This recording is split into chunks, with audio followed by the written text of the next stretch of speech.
Ahoy! This is Harry Hansen reminding you to like and subscribe to the show on YouTube by going to youtube.com at the Lager Room 5111 and clicking subscribe. Or just go to youtube.com and search for the Lager Room. Either way, it's as easy as falling off a log. Thanks a bundle.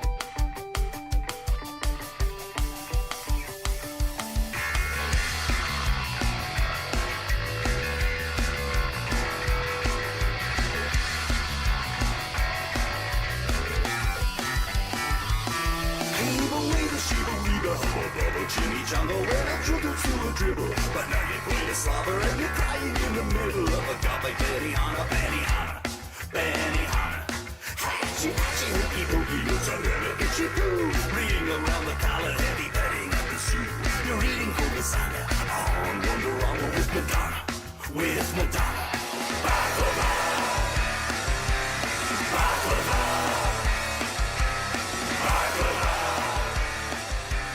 baklava. All right, everybody, welcome out to the Get On With It Sports Show. It is Wednesday, January the 7th, 2026. Jersey Johnny coming at you with me, as always, is none other than Mr. Radio Pete and Mr. Harry Lug Nutz. Happy New Year, gents. Happy New Year. We made it. We survived. This is our year, gents. This is where we go global. Wait a minute. I thought we already were global. Anyway. Something like that. I don't Something think like global is the right word, but well, I mean, somebody in Guam could watch us. well, that's true. So we are technically global. They sure could.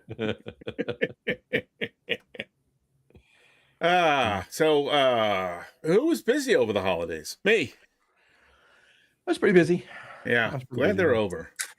Yeah. Good money though, but Yeah. geez Louise, too much work. Harry, were you busy over the holidays? Yeah, I worked. It was same old, same old. I It hear was you. fine. It was fine. Good holiday. Good holiday. Good holiday. Yeah. It all came out in the wash, as they say. Pretty nice. So I got a question for you guys. This has been a lingering question. Is this the question of the week? No, just a question of the Just moment. a quickie. It's no, Is it the question of the? just Is a it just a question of quickie of the day? question of the moment. If we got that Do I there, have to? All right. Is it a 9-part question and I have to pick 6 parts to answer? you need a slide rule to figure it out too. Yes, you do. Questions of the day. You got to pick the questions and then you have to answer them. 3 got to stay. 7 got to go. You got to stay. 7 got to go. Oh, 26 altogether. This is Yes. The answer is yes. no, that's not the answer. That's Okay. not an answer to this. Damn question. it. Damn it. But in any event, it's been a pressing question. I've talked about it several times today with different people. When do you stop saying Happy New Year? Well, Larry David would say the 3rd. I know it's a whole Curb Your Enthusiasm thing, but I would say it depends on how it falls. So I would say you have to give it one solid work week after the new year. so And- this and week. Yes. So I'm like more it- lenient with that. Happy New Year to me. If you haven't seen anybody and it's like within the first full week after the new year, Right. like say the new year happens on a Thursday, which I is give it. it to the end of that next week. So Right. somewhere between the 8th and the 10th. Gotcha. So yeah. So like this throughout this weekend. Once we get to Monday of next week, you're done Yeah, saying Happy New then Year. I'm done fucking with that. Yeah. Okay. All right, fair enough. I would say, yeah. Unless it's somebody who's really good looking and it's a conversation starter, then Male or female, or just no, just female. I mean, I don't know. I mean, these days I don't care. You know, that's true. I would say about a week, unless it's like a family member that maybe you didn't have a chance to talk to or whatever. And I'm gonna start doing it in like mid-July instead of just Happy New No, Year. you do that, but somebody you haven't seen, like it's May. It's like the weekend before Memorial Day, Right. and you Happy haven't New Year. seen this person since the year before. Hey, Right. Happy New Year! Right. What are you Yeah. talking Yeah. about? It's May. I haven't seen you since last year. That's right. I would a sibling or a family member, yes, but other than that, no. Yeah. Fair enough. Fair enough. Yes. Maybe like your spouse. Well, funny you say you If you say haven't we are seen your both. spouse since the year before, then I think you owe them a Happy New Year. But You I mean, do. if you haven't seen your spouse, it's until May. Then yeah, you I got think your happy- problems. Then not Happy wishing New, them Happy New Year. Happy New Yeah, Year exactly. might not be the first thing. First thing you want to say, right? Yeah. Exactly. Yeah. How you been? Yeah. Who are you again? How's Charlie treating you? Sorry, new phone. Who this? Who dis? Whatchamacallit. But the overwhelming, Just in time for dinner. Based on what you guys are saying, the overwhelming thought process today with anybody that I spoke with about it was the end of the first full week after. So this weekend, throughout this weekend, we get to next week, we get to next Monday into the work week. Next week, that's it. You're done. Now, let me throw in another quick addition to that. Just a quickie. I'm going to pour a little drink. Pour a little drink. Myself a little High West Manhattan pre-batch cocktail. That was Robitussin for a second. No. So let me ask you guys this. Long day, need a little bit. If you come upon someone, let's say 2 weeks or 3 weeks after the deadline passes, as we have now, and agree with Larry David, and they say, "Oh, Happy New Year," do you say it back, or do you go, "Hey, thanks"? Unless I know them and I know they're a Curb Your Enthusiasm fan, and then I'll go, really? But if they're just genuine, they're just one of those people that you don't see all the time or whatever, and I'll take anything that positive in this world these days. Yeah, 100%. Yeah, if somebody says Happy New Year to me 2 weeks from now, and they really mean it, I'm going to say, Happy New Year. True, I haven't seen you. That's right, I haven't seen you. Happy New Year. I would probably be like, thank you. Yes, I will take one of those. How's 2026 going for you so far? That kind of a thing. But, then they pick up their pants and pet their imaginary dog, and all is good. And all's right with the world. Exactly. So, well, in any event, that's good. There's a lot of stuff already in the first week going on. Well, before we actually get to it, I did want to ask the world? In the world, no, in the sports world, I was going to say, but there's always a lot of stuff going on in the world. Let's not even go. Let's not go there right now. Yes. But in any event, I did want to ask you, what did you two guys do for New Year's Eve? Low key. Low key. Okay, friends. Kept it low key. Friends hanging out. Well, that's. I mean, normally it's what I do too, right? So, Pete. But it sounded like John went a little hard this New Year. I did. Well, it's so much to the effect that he was returning New Year's Eve texts on January 3rd on Saturday. Turn back the clock, kind of a New Year's Eve back to when you were in your 20s. So John didn't have to worry about saying Happy New Year for the first 2 days because he was incapacitated. And anyone who said it to him, he just went, "What's so happy about it?" What did you guys do? Go to a swingers party in the neighborhood? Went to a swingers, upside down pineapples, the whole thing. No, we never go out. We either have a couple people over, or we go to a friend's house, or whatever. Right. But there was just one place in Asbury Park. They did a open bar and food all night, and a live band, which was really good. Better than a dead band. Very true. From 8 to 1. For $100 a person. Yeah. I mean, you go to a restaurant, you spend more than that. You get your money's worth. So we got our money's worth. Some places, we did that years ago too with some friends of ours. We went to a place and they had like a 3-course meal, and I think they gave you a drink and then obviously a little champagne. Right. I forget how much it was, but it was okay. No, it was pretty good. We had a good time. Took the train because we're like 6 blocks from train station here, and then Asbury Park where we went was like 3 blocks. So easy peasy, but and we could have Ubered up for like $12, but Ubering back was going to be like $100, So exactly. Train done, got home. Well, it's 100 drunk bucks, right? Exactly. You know what? You can hand them, 200 or something. But you don't hand them any money. Mm-hmm. Well, there's no handing of money. Yeah, I guess that's true. That's not like a taxi where you so that cab, pay with cash. So, but yeah, no, we got back and our plan was to set up, and because we were getting home at like before 1:30, we're like, let's have one more drink at home. But I walked in the door. No. Good night. See ya. Did you miss the bed, or did you land on the bed? Oh no, I landed on the bed. You flopped on the bed. I got on the bed, and I got to tell you, she was perfect because I woke up about 3 hours later with the biggest cotton mouth that I could have ever imagined, and there was a huge Stanley mug full of spring water right next to the bed. I'm like, thank you. You're an angel. Thank you. Boom. Sucked that thing right down. Rolled over and went back to bed. Still talking about the water. Water. It was great. That was perfect. That was like the best part of it, right? So anyway, so that's what we did. So no, it was fun night. It was fun night. First time we got out like that in years. So it was fun. But yeah, we went to some friends. The boys are home, and their friends are from high school. So these are people that we know from that connection. And we had not seen them. We usually get together. One of them there's two other couples, and one of them had a Christmas party, but I was working. It was not on Christmas, but whatever, like the Saturday before or whatever it was. fair enough. And I was out working late because we were really busy. And then when I got home, it was a long day, and I was just exhausted. So, and I don't think we had gotten together during the summer, and so we had not seen them pretty much all year. So it was nice to just go over and hang out and watch the intolerable New Year's Eve television shows. But the food was good, and Donna made like a 7-layer Mexican dip, which got raves and raves from the crowd, and banana pudding, which everybody loved. So, but the food was good overall. And then there was 10 or 12 kids running around. Oh, not kids; they're all young men now. All young men, and they're even fucking louder than they were when they were all in high school. Really? So they would we were downstairs, watching the big screen, and the snacks and stuff were out, and it was quiet, and we were having a conversation and talking about things.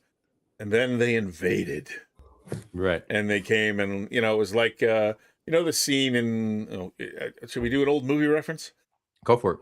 The scene in Weird Science where the boys throw the party at the end, right? Uh-huh. And all the friends, they open the door, and there's 200 kids standing outside, and they all come in, and they have a shot of the table covered with food, and like 2 or 3 kids kind of walk by it, and then all the food is gone. It's gone, right? Yeah. It's a great piece of cinema.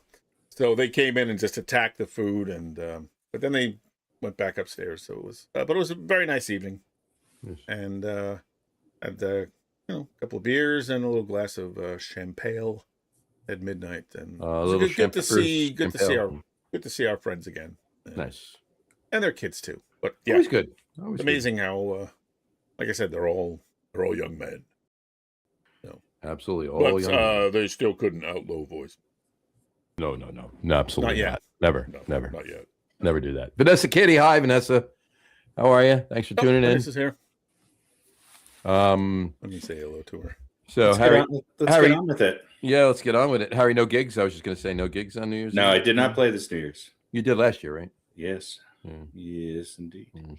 Yes, indeedy. All right. Should we start with the sport of the year? We should start with football. Yeah, we should. All right, let's start with football. Let's start with football. I think you're going to like this opening. Let's go for it. I made it just for you guys. He's got an 3rd and 16. He wanted the screen and now flips it out to Bellinger. Daniel Bellinger on the run. How about this one? Touchdown, Giants. Very nice. nice. Right, there you go. Very now nice. Maybe that's bittersweet. No, I You're look, fine with number 2? Yeah, it's 5 actually now. Oh, is it 5 now? Fifth pick. Yeah. Yeah, they fucked it up. But the Raiders won too, right? Raiders won. Yeah, if the Giants lost, they would have been picking number 1. Well, yeah, it would have been nice. It would have been nice, but if the Giants just lost, they could look. Here's the thing.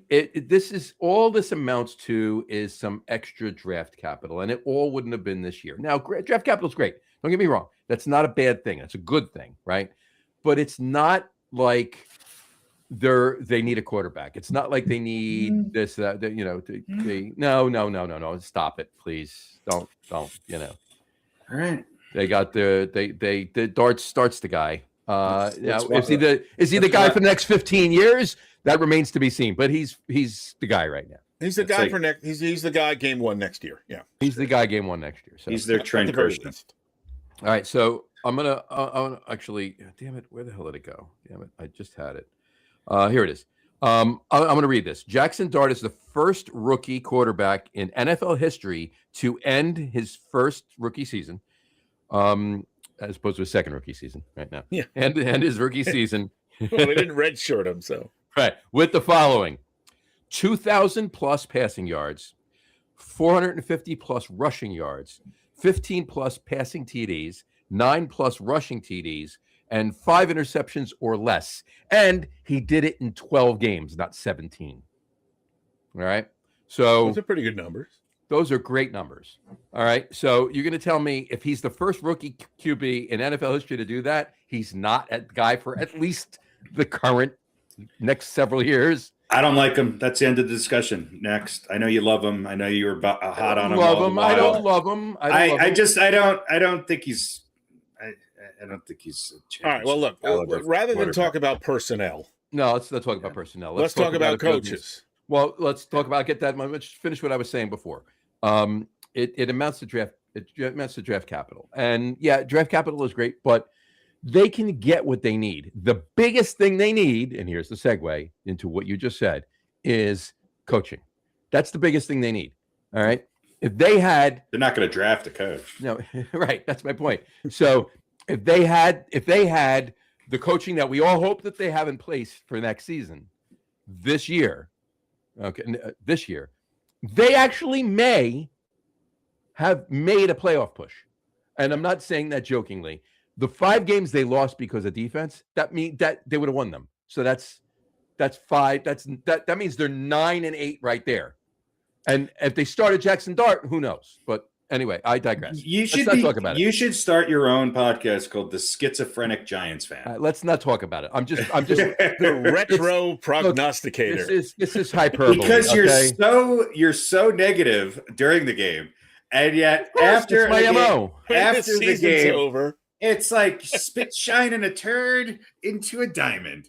Listen, 17 more points over the course of the season. They're going to win 5 more games. Yeah. All right, look. Here's the thing. No, I get it. Look, I'm making a point. That's all I'm saying. All right, but I don't know about you guys, and I texted it to you as soon as I heard it, and I heard it break. Actually, I heard it break by Craig Carton, as a matter of fact, because I was listening to the new Carton and McMonagle show on the Fan. Yeah, I've seen lots of clips. I like it. I like it actually. Yeah. So Craig Carton broke it yesterday. I was sitting in the car. Craig Carton broke it. I literally picked up my phone, texted you guys, and then I posted on Facebook. Yeah, I had seen it. Now, is that the guy that you both want? Is that I want John Harbaugh. I want John Harbaugh. Yeah. I look. Here's my take. I read an interesting stat today. I don't know if I texted it to you or if it was somebody else I was talking to. 90% of all Super Bowl winning coaches win a Super Bowl within the first 5 years of joining the team they win with. Now, I think Andy Reid might have been an exception to that. I'm not saying they win it with their first team. I'm saying they win it within the first 5 years of joining an organization. Okay. And there's something to that. I think that's even been exaggerated even more nowadays. So this idea that, I think Harbaugh's a great coach. I think he's underperformed, but your coach is only as good as the players. Mm-hmm. And I believe more than ever, the coach rides the shoulders of a quarterback who can, for that year, perform in the clutch.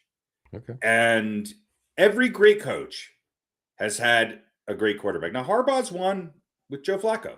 Mm-hmm. Not saying Joe Flacco's not a great, not a good quarterback. He's not a great quarterback. There's other coaches who have won with, less than Hall of Fame quarterbacks. Mm-hmm. But since that time, which was, I think, 2011 or 12 when Harbaugh 2012 season, for February 2013. Okay. So that's a while ago. Mm-hmm. And the game has changed a little bit. And I think coordinators mean a lot. I think maybe you wouldn't argue with me. I think Harbaugh's more of a defensive guy. His brother's probably more of an offensive guy. They won in the past by running the ball and playing great defense. His predecessor had great defensive teams. He had great defensive teams. So that fits in a little bit to the Giants, old school historical mindset. Mm-hmm. And I texted you guys this the other day because I was sitting there watching something on the TV that I couldn't hear because I was at lunch in between meetings.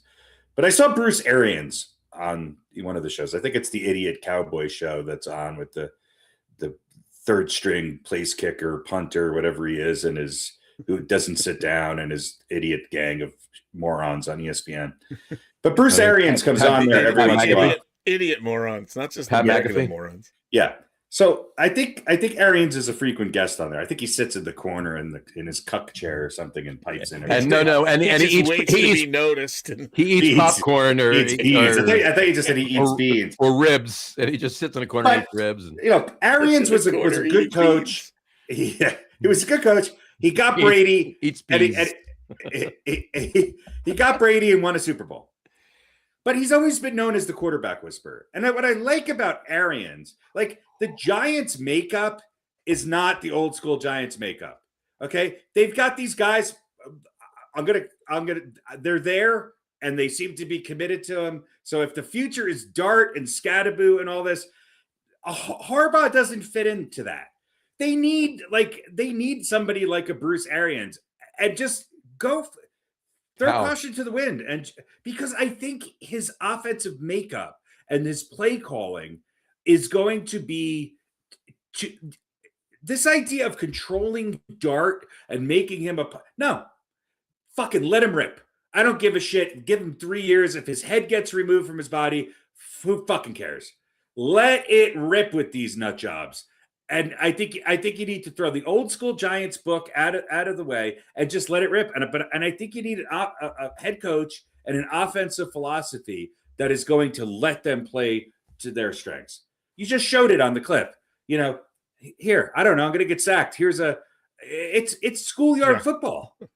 It's a shovel pass. And well, if that's what the guy's that's good what at, the Giants then, have looked great at. And that plays into the fact that they don't have a great offensive line, and they can't seem to find an offensive lineman who can actually stand there and especially tackle and block it. So play to their strengths. I think, I don't think Harbaugh's the guy for that. I disagree. I agree with you that Bruce Arians is a great coach. However, Bruce Arians is 10 years older than Harbaugh. But my point to that too is that it's 2 years. This is 2 to 3 years. How much longer is Dart's rookie contract? Oh, so he's going to be gone 3 more years? No, but my point being is that they're going to give him a shit ton of money, and then they're not going to have any room to put any talent around him, and he's going to be mediocre and gone in 8 years. He'll have an 8-year span with the Giants. You have all the pessimism worked out for 8 years, and they're shit again. That's done. The one thing I've been right about during the entire length of this podcast that we've been doing is the Giants. I nail it every year. I'm right on with what the Giants. Well, let's fucking change it. Keep okay, saying 4. My point being is, I think if they get the right person in there, they might get to be 500. I think John Harbaugh is that guy, and he's not alone, right? He's not doing it by himself. Right, no waving magic wand. That's fine. That's fine. All right. Follow-up question. John Harbaugh is the guy. Everybody wants. Why would he pick the Giants? Because it's the most intriguing job right now of the teams that need a head coach. Let me throw something out there. Go ahead. Buffalo loses this weekend. Mm-hmm.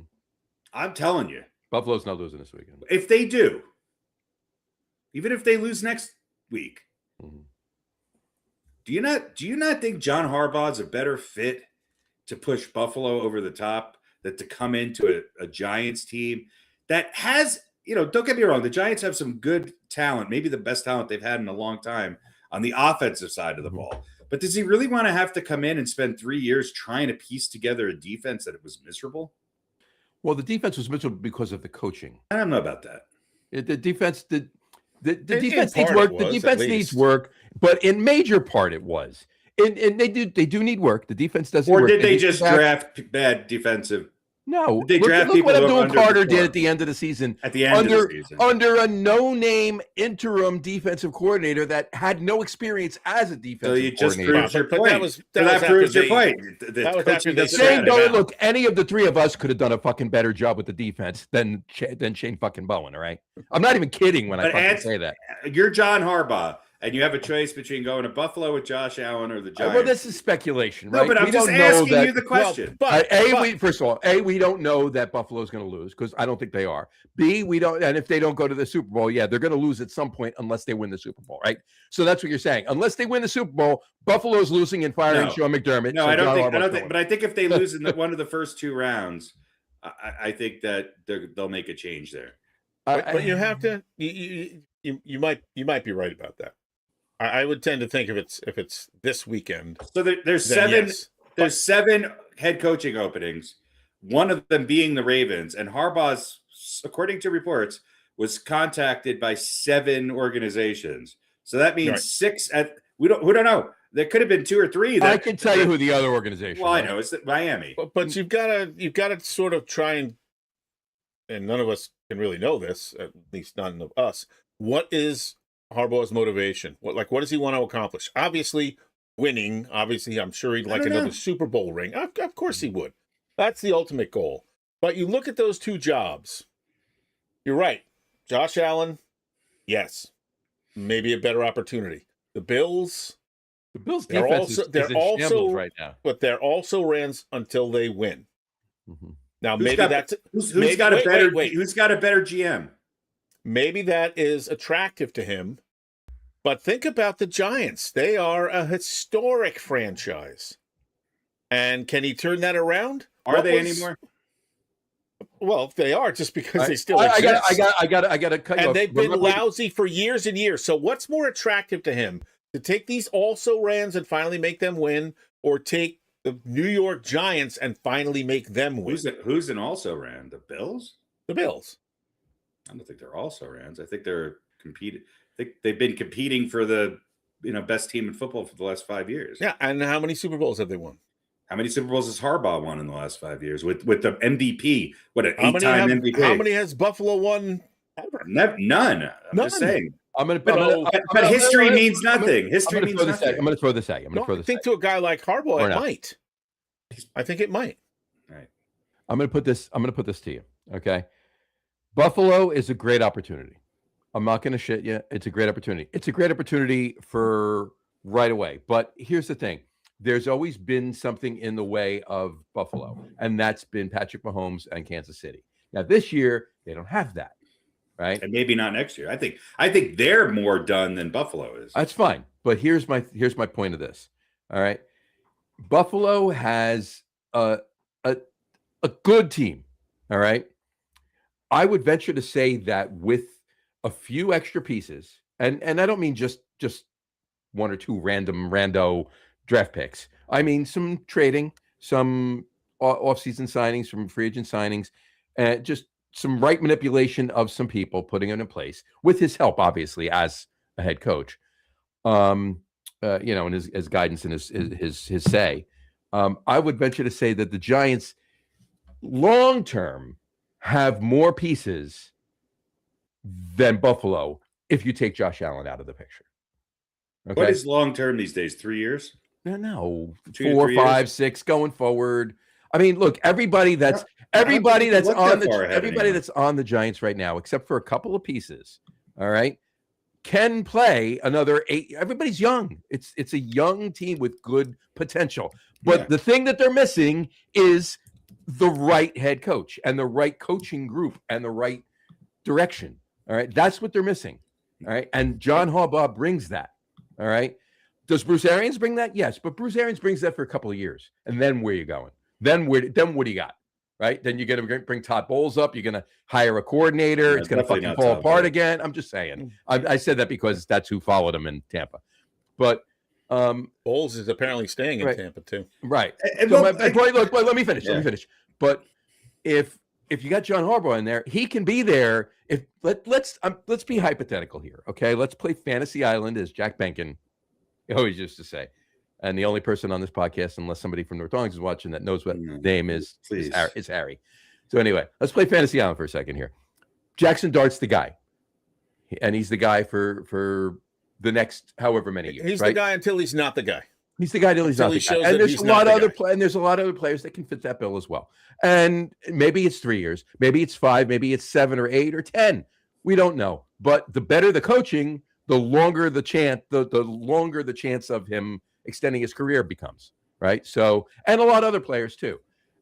John Harbaugh brings that ability to do that. Bruce Arians does not. Bruce Arians does not coach until he's 83 years old.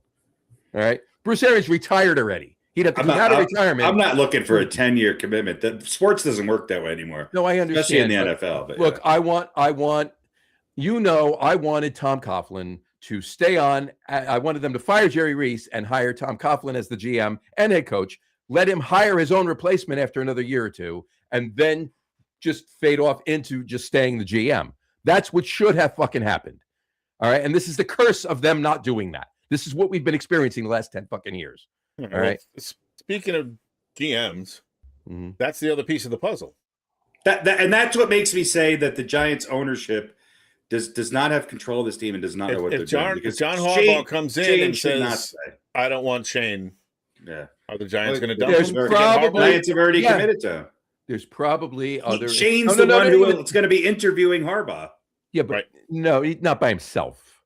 They're interviewing Kevin Stefanski. They did today.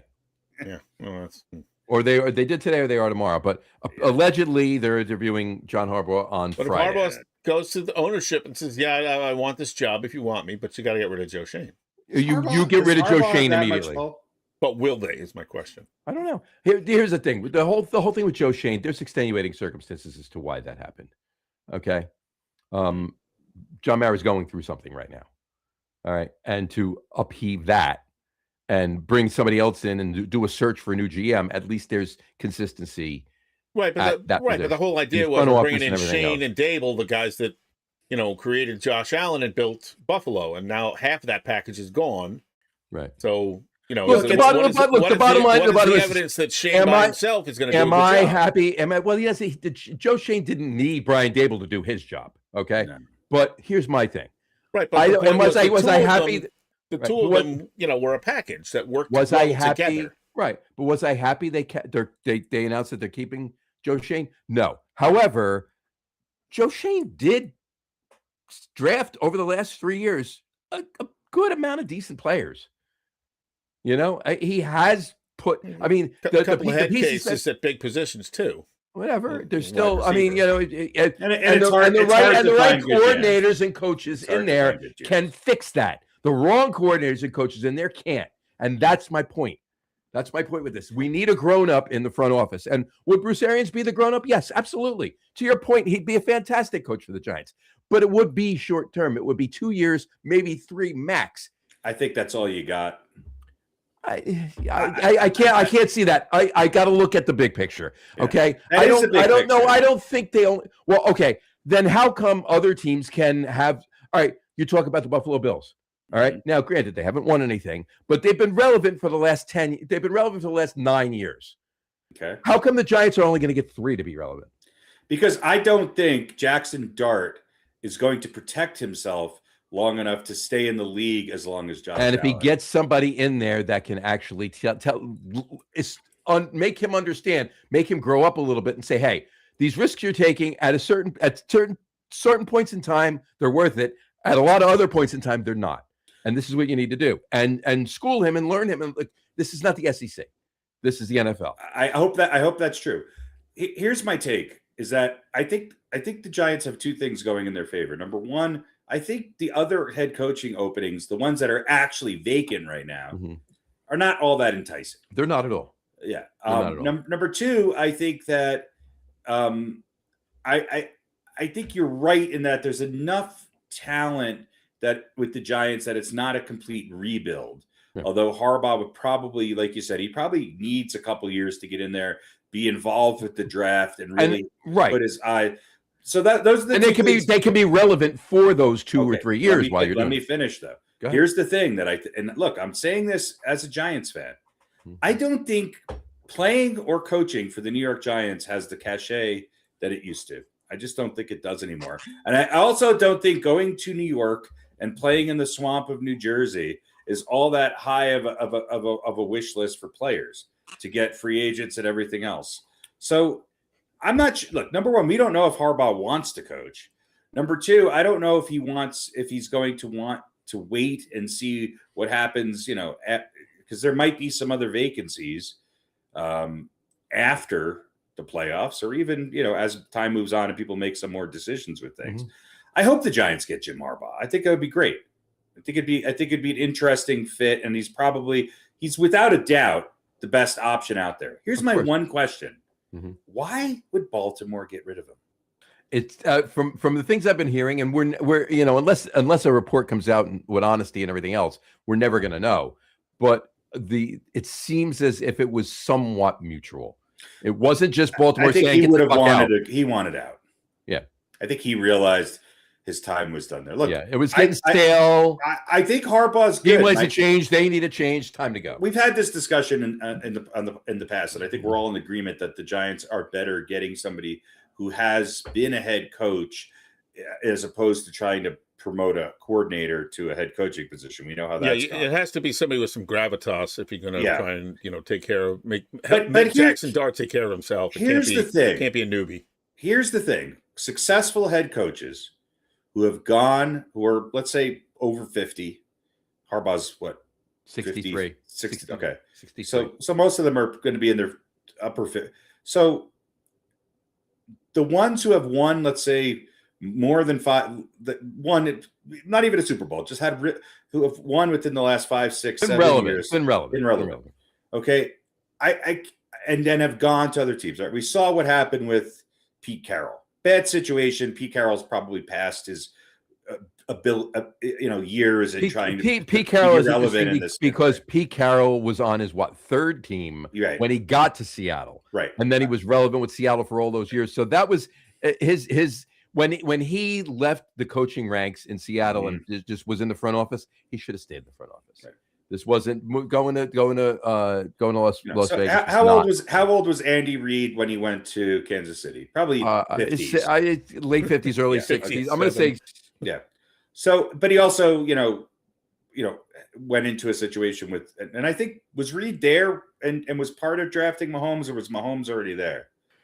I think he was part of that. Yeah. So then I think of Sean Payton, who's done, we look at the Broncos this year, and again, second year with the team, his ability to kind of have a say in his personnel and a say in sort of reshaping that team into a defensive team, and which I think fits into the Harbaugh type of mindset as well. So I do think Harbaugh would be a good pick. I think Mike McCarthy would be an okay pick. Andy Reid was 55 when he took over in Kansas City. So here's what I'm saying. There's very few situations with head coaches who are 10 years or more beyond their Super Bowl winning seasons, who have gone to another team and been successful. Now, I think there's not a lot of great head coaching prospects out there. So Harbaugh is going to have his pick of whoever he wants that's willing to make him. Hey, look, if he picks the Giants and the Giants pick him, hopefully, I don't think the Giants are dumb enough to not pick him. Mm-hmm. Then that's great, and I hope that that's a relationship where he could change this team around.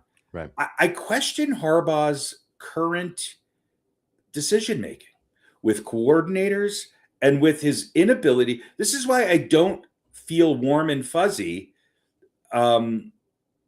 with him taking over this Giants team, because I think he needs an offensive coordinator, and he needs to step away from the offensive part of head coaching. The decision to, and I guess this is more of a front office thing, but to let Derrick Henry go and to not be able to have more success with Lamar Jackson, I think you have to pin a little bit of that on Harbaugh, and you got to ask some hard questions. Let Derrick Henry go? Well, no, I mean they didn't let him. They didn't use him enough in the situations when they had him. They just didn't let him go. Like they didn't let him run. Oh, didn't let him go. Okay, I got you. Yeah. Well, it's a lot of, Lamar Jackson was hurt all year. That's obvious. This year. I'm not criticizing. Look, Derrick Henry was one of the leading rushers last year for the Ravens. So you can't say they didn't let him go last year. But there were big games where it was obvious that that their game plan went against their strengths. Right. Yeah, and in Lamar Jackson's defense, there were a few games where he didn't get much help from his players as far as guys. I agree. I thought last year he was great. Yeah, and, it's not like every big game he fell apart and was terrible. That you would look at his passing numbers and you go, well, that's a terrible completion percentage. But he had 5 or 6 drops that would have brought it up from 48% up into the 70s or whatever. So not all that falls on him, but yeah, I don't know. I think Harbaugh had the most talent in the NFL for many of the past 5-6 years. Yeah.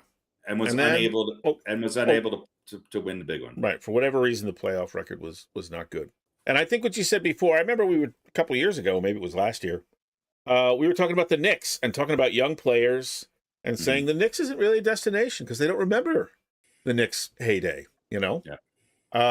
Same thing maybe true of the New York Giants. I was going to say the exact same thing, players, right? You know, now Harbaugh may look at it that way and go, hey, man, the Giants, if I can resurrect them. I mean, look, Theo Epstein, you know, there's a reason he went to Boston, right? Because he wanted to bring glory to that franchise, and he fucking did in a big way. Well, he did it in Boston and in Chicago. And then he went did it in Chicago. So, you know, that's his thing, his motivation. But again, we remember Theo Epstein more than we remember some of the managerial pieces of those two teams. Right, but I'm saying that might be Harbaugh's mindset.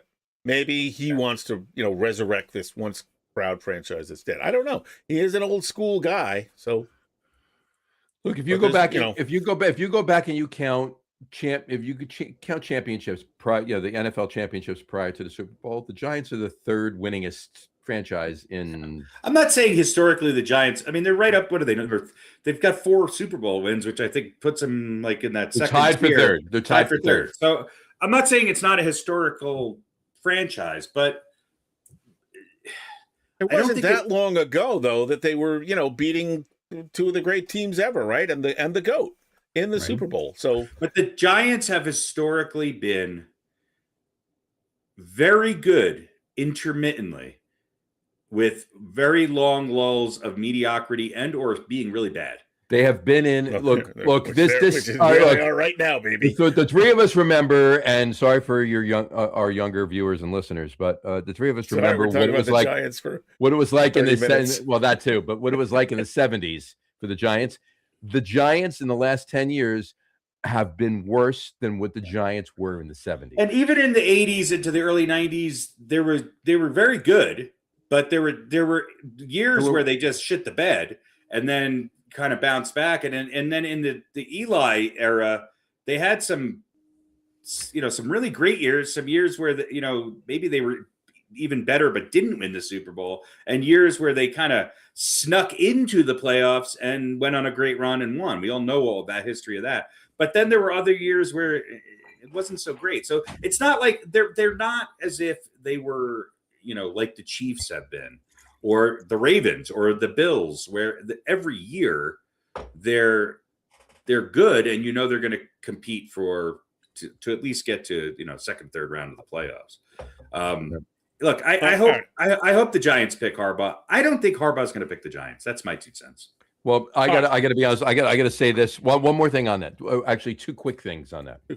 One quick thing. One medium quick. Anyway, first of all, I am wearing. I decided to go with Steelers gear tonight. That's the bandwagon you're jumping on. No, it's not. It's not the bandwagon I'm jumping on for the playoffs, because I honestly think they're going to lose to the Texans. No, I do.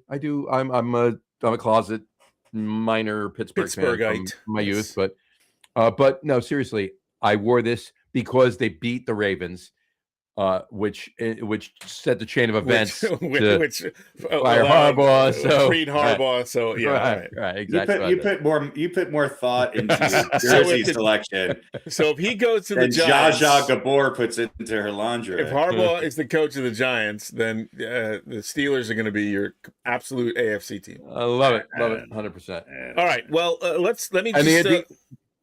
I was going to say the other thing. The other thing I was going to say, and I forgot. No. The other thing I was going to say is, you know what? No, I'll bring it up under something else. Go for it. God. No, I will. No, because it's referencing something else. I hope we don't talk about the Giants again. No, it refers to Harbaugh, but it's about something else. So I'll talk about it. All right. Well, let me throw this at you very quickly. Just give me a yes or a no. Mm-hmm. Did they deserve it? We'll start with you, Harry. Harbaugh. Did he deserve to be fired? Yes or no? No, absolutely not. No. John? No. Stefanski? No. I'll say no about Harbaugh too. No, I don't think Stefanski deserved to be fired. Stefanski, no. John? No, he didn't. He won. He's literally been. Actually, I think he Honestly, did an amazing job with the fucking mess that he was giving over there. He's been the best coach that the Browns have had. Yeah. Since probably Eric Mangini. And maybe that's why the Giants are interviewing him. Actually, no. And Eric, the Giants aren't that far off from the Browns. He did a lot with not much, but right. apparently He's probably been the best. He's probably been the best head coach the Browns have had since Bill Belichick, to be quite honest with you. And let's be honest, that Browns defense was spectacular. Yeah. Well, look, he didn't seem to. And for those of you younger listeners out there that didn't know that, yes, Bill Belichick actually was the head coach of the Cleveland Browns for 5 years. He was. He didn't like Sanders though, and maybe the higher ups did. Who knows? A strange decision Stefanski? to make. I'm not sure if Stefanski didn't like Sanders. No, he didn't. He fucked him over. He did not want Shedeur Sanders. He did not want. Anyway, that let's was not move on. his call. Yes or no, Pete Carroll? Yes. He deserved to be fired after 1 year. After 1 year, no. No. In general, yes. He didn't deserve to be hired. No, I'm gonna rephrase that. The Raiders didn't deserve Pete Carroll. Pete Carroll, there you go. Yeah, I agree. I love Pete Carroll. I do too. The Raiders don't deserve anybody as a head coach. That's no, a they don't. organization. All right, so what? I want to see Mark. So I'll call it. I want to see Mark Davis no actually with a caveat. I want to see Mark Davis take a page out of his father's book and just name himself the head coach. By the way, Mark Davis, worst haircut on planet Earth. Yeah. Oh my God. All right. Did you see the report, by the way, quick aside, where he said his 20-something-year-old girlfriend didn't know who he was or if he was rich when she just liked him. Yeah. Okay.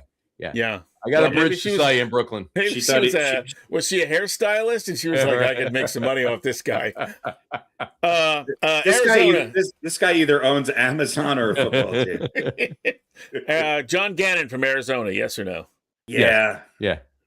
Yeah, they've been terrible. Well, he was about 15 and 35, I think. I heard. There's only one person in Arizona that deserves to be fired more than he did. Kyler Murray. Oh yeah, well, listen. But okay, here's the thing though. Can't you see Murray coming back to some other team and being good? Is it Kyler Murray's fault that he's just not that good? Is it Kyler Murray's fault that he's 4'10"? Well, that's what I'm saying. Like, he's not. Is he a victim of the hype? Is he a victim of the hype? And he had some success, and he got built. You know what happens? People get built up. These players get built up. Mm-hmm. And then we just love to tear them down. Kyler Murray needs to go play point guard for the Hawks. I feel bad for the kid, but he definitely was. He's in this era of shorter quarterbacks, he's definitely way too short. He's no Jim Hart. Next, I'm gonna say yes for Gannon just because they never seem to get any better. Or at least Rich Gannon, John Gannon. Don't know if they're related though. Raheem Morris from Atlanta. No, the GM should have got fired. That's a front office issue in Atlanta. You get Kirk Cousins for $80 million and then draft Michael Penix and then force the head coach to play Penix over Cousins. Cousins went 6-3 this year with a horrible team. Yeah. Yep. That's on the GM. You win the last two games and you knock the Bucks out of the playoffs. And by the way, that should at least get you a year by itself. Atlanta, I believe Atlanta did get rid of their GM. So that might be a place. Raheem Morris should have stayed there. The GM should have left. I think the GM they did fire the GM, Terry Fontenot. So that's the only place where I think you could see a Harbaugh GM / head coach scenario. The Giants are better. I'm just saying. We'll see.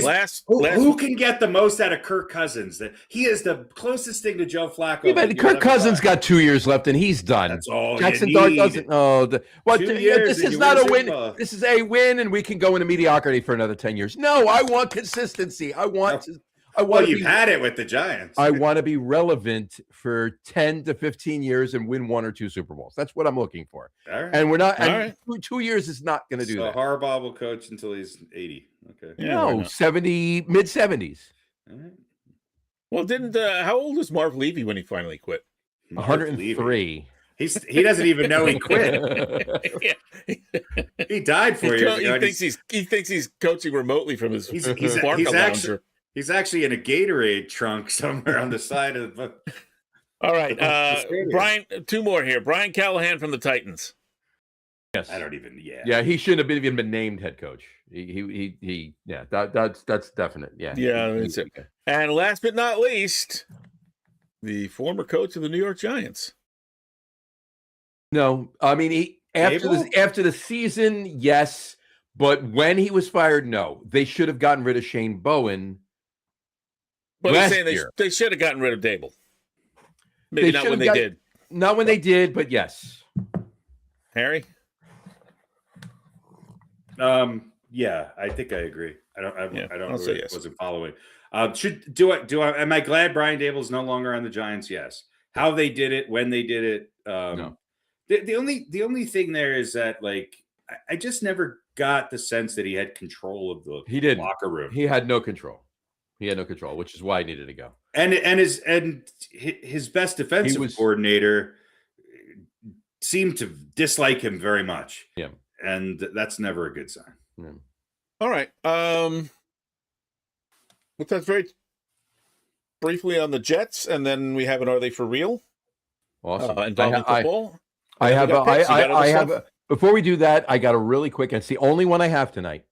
You're very close, by the way. It's almost like we could. Is it a quickie? No, you can lead in. I'm just saying. You scare me sometimes when I look up. It's just a quickie. It's just a quickie. All right, so let's do that first. Mm-hmm. All right, let's do that first.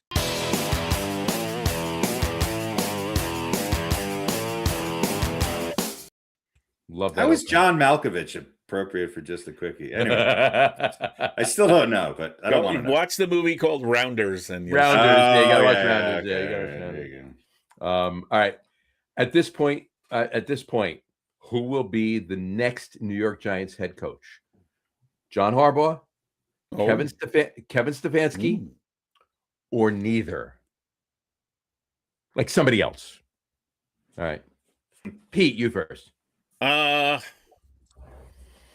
lot of great candidates out there. Well, also, you don't have to name who it's going to be. Is it either Harbaugh, Stefanski, or I'll say somebody else. I'll take the field. All right. There you go. Harry? Yeah, I probably agree. I mean, I hope it's Harbaugh. I hope it's not Stefanski. I'm not sure Harbaugh wants to coach this year. He might. What do you guys think about Belichick? Well, the last time you went out and had beers with him, what did he say? Does he want to coach? Let me ask you about Belichick. Would you like to have Bill Belichick? I would like to have Bill Belichick 10 years ago. Yeah. Not now. Not so much. If Bruce Arians is 73, he's 68 mentally and a capability wise. I think Bill Belichick, how old is Bill Belichick? 72? 76, I think. 76. He's like 93 right now. Yeah. So all those playoff games, they age you. No, the Giants. Nobody's hiring Bill Belichick. Bill Belichick's days of coaching in the NFL are officially over. Yeah. Well, do you think it's because nobody wants him, or he just doesn't really want him? Nobody wants him. Nobody's going to hire him. Yeah. The bloom is off the rose. We understand it was more Brady than him. There's something there with Belichick's personality, which has always been particular. And I think that Bill Belichick's the same age as Bruce Arians. I apologize. He's 73. He's going to be 74 in a couple months. I think people saw what Belichick did after Brady with the Patriots, and it went downhill really fast. Yeah. He was not not well suited for the college game either. I have a theory on that, and I'll say it really quick. Go to college. I've had a theory that I wanted to mention on our last show, and I wanted to tell you about it, but I did, think about this. I do agree with that 100%, but I don't put it all on Belichick, and I'll say why. Belichick, it wasn't, in other words, the whole argument was it Belichick or was it Brady? Was it Belichick or was it Brady? Who was the reason? It was both. It was both. And here's the thing. Yes, Brady, they say Brady won without Belichick. No, Brady won with Bruce Arians. If Brady went to Tampa and Brian Dable was the head coach, they weren't winning a Super Bowl. Okay? So Bruce Arians was the reason, was the catalyst that, together with Brady, that they won.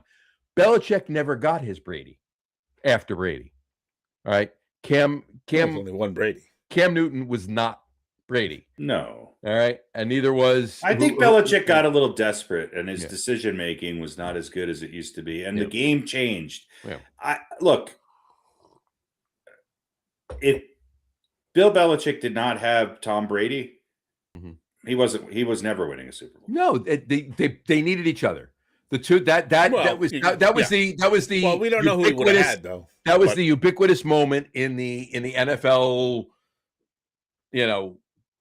history. Serendipity personified. Yeah. Serendipity personified, right? The two of them coming together at the time they did to win the way they won and how often and so forth and so on. You take one out of the equation, that wasn't happening. It was, but every dynastic NFL team that has won 3-4 Super Bowls or more with the same coach always had a Hall of Fame quarterback with them. You go back to Bart Starr. You look at Bradshaw. You look at Staubach. You look at Montana and then Young. You look at Aikman with the Cowboys. And then since then, there's been please just say Eli. Please just say Eli. Well, I don't think Eli's in that same category, but Eli certainly was a big reason why the Giants won. Yeah, without it. He's the best quarterback to ever play for that franchise. Of course.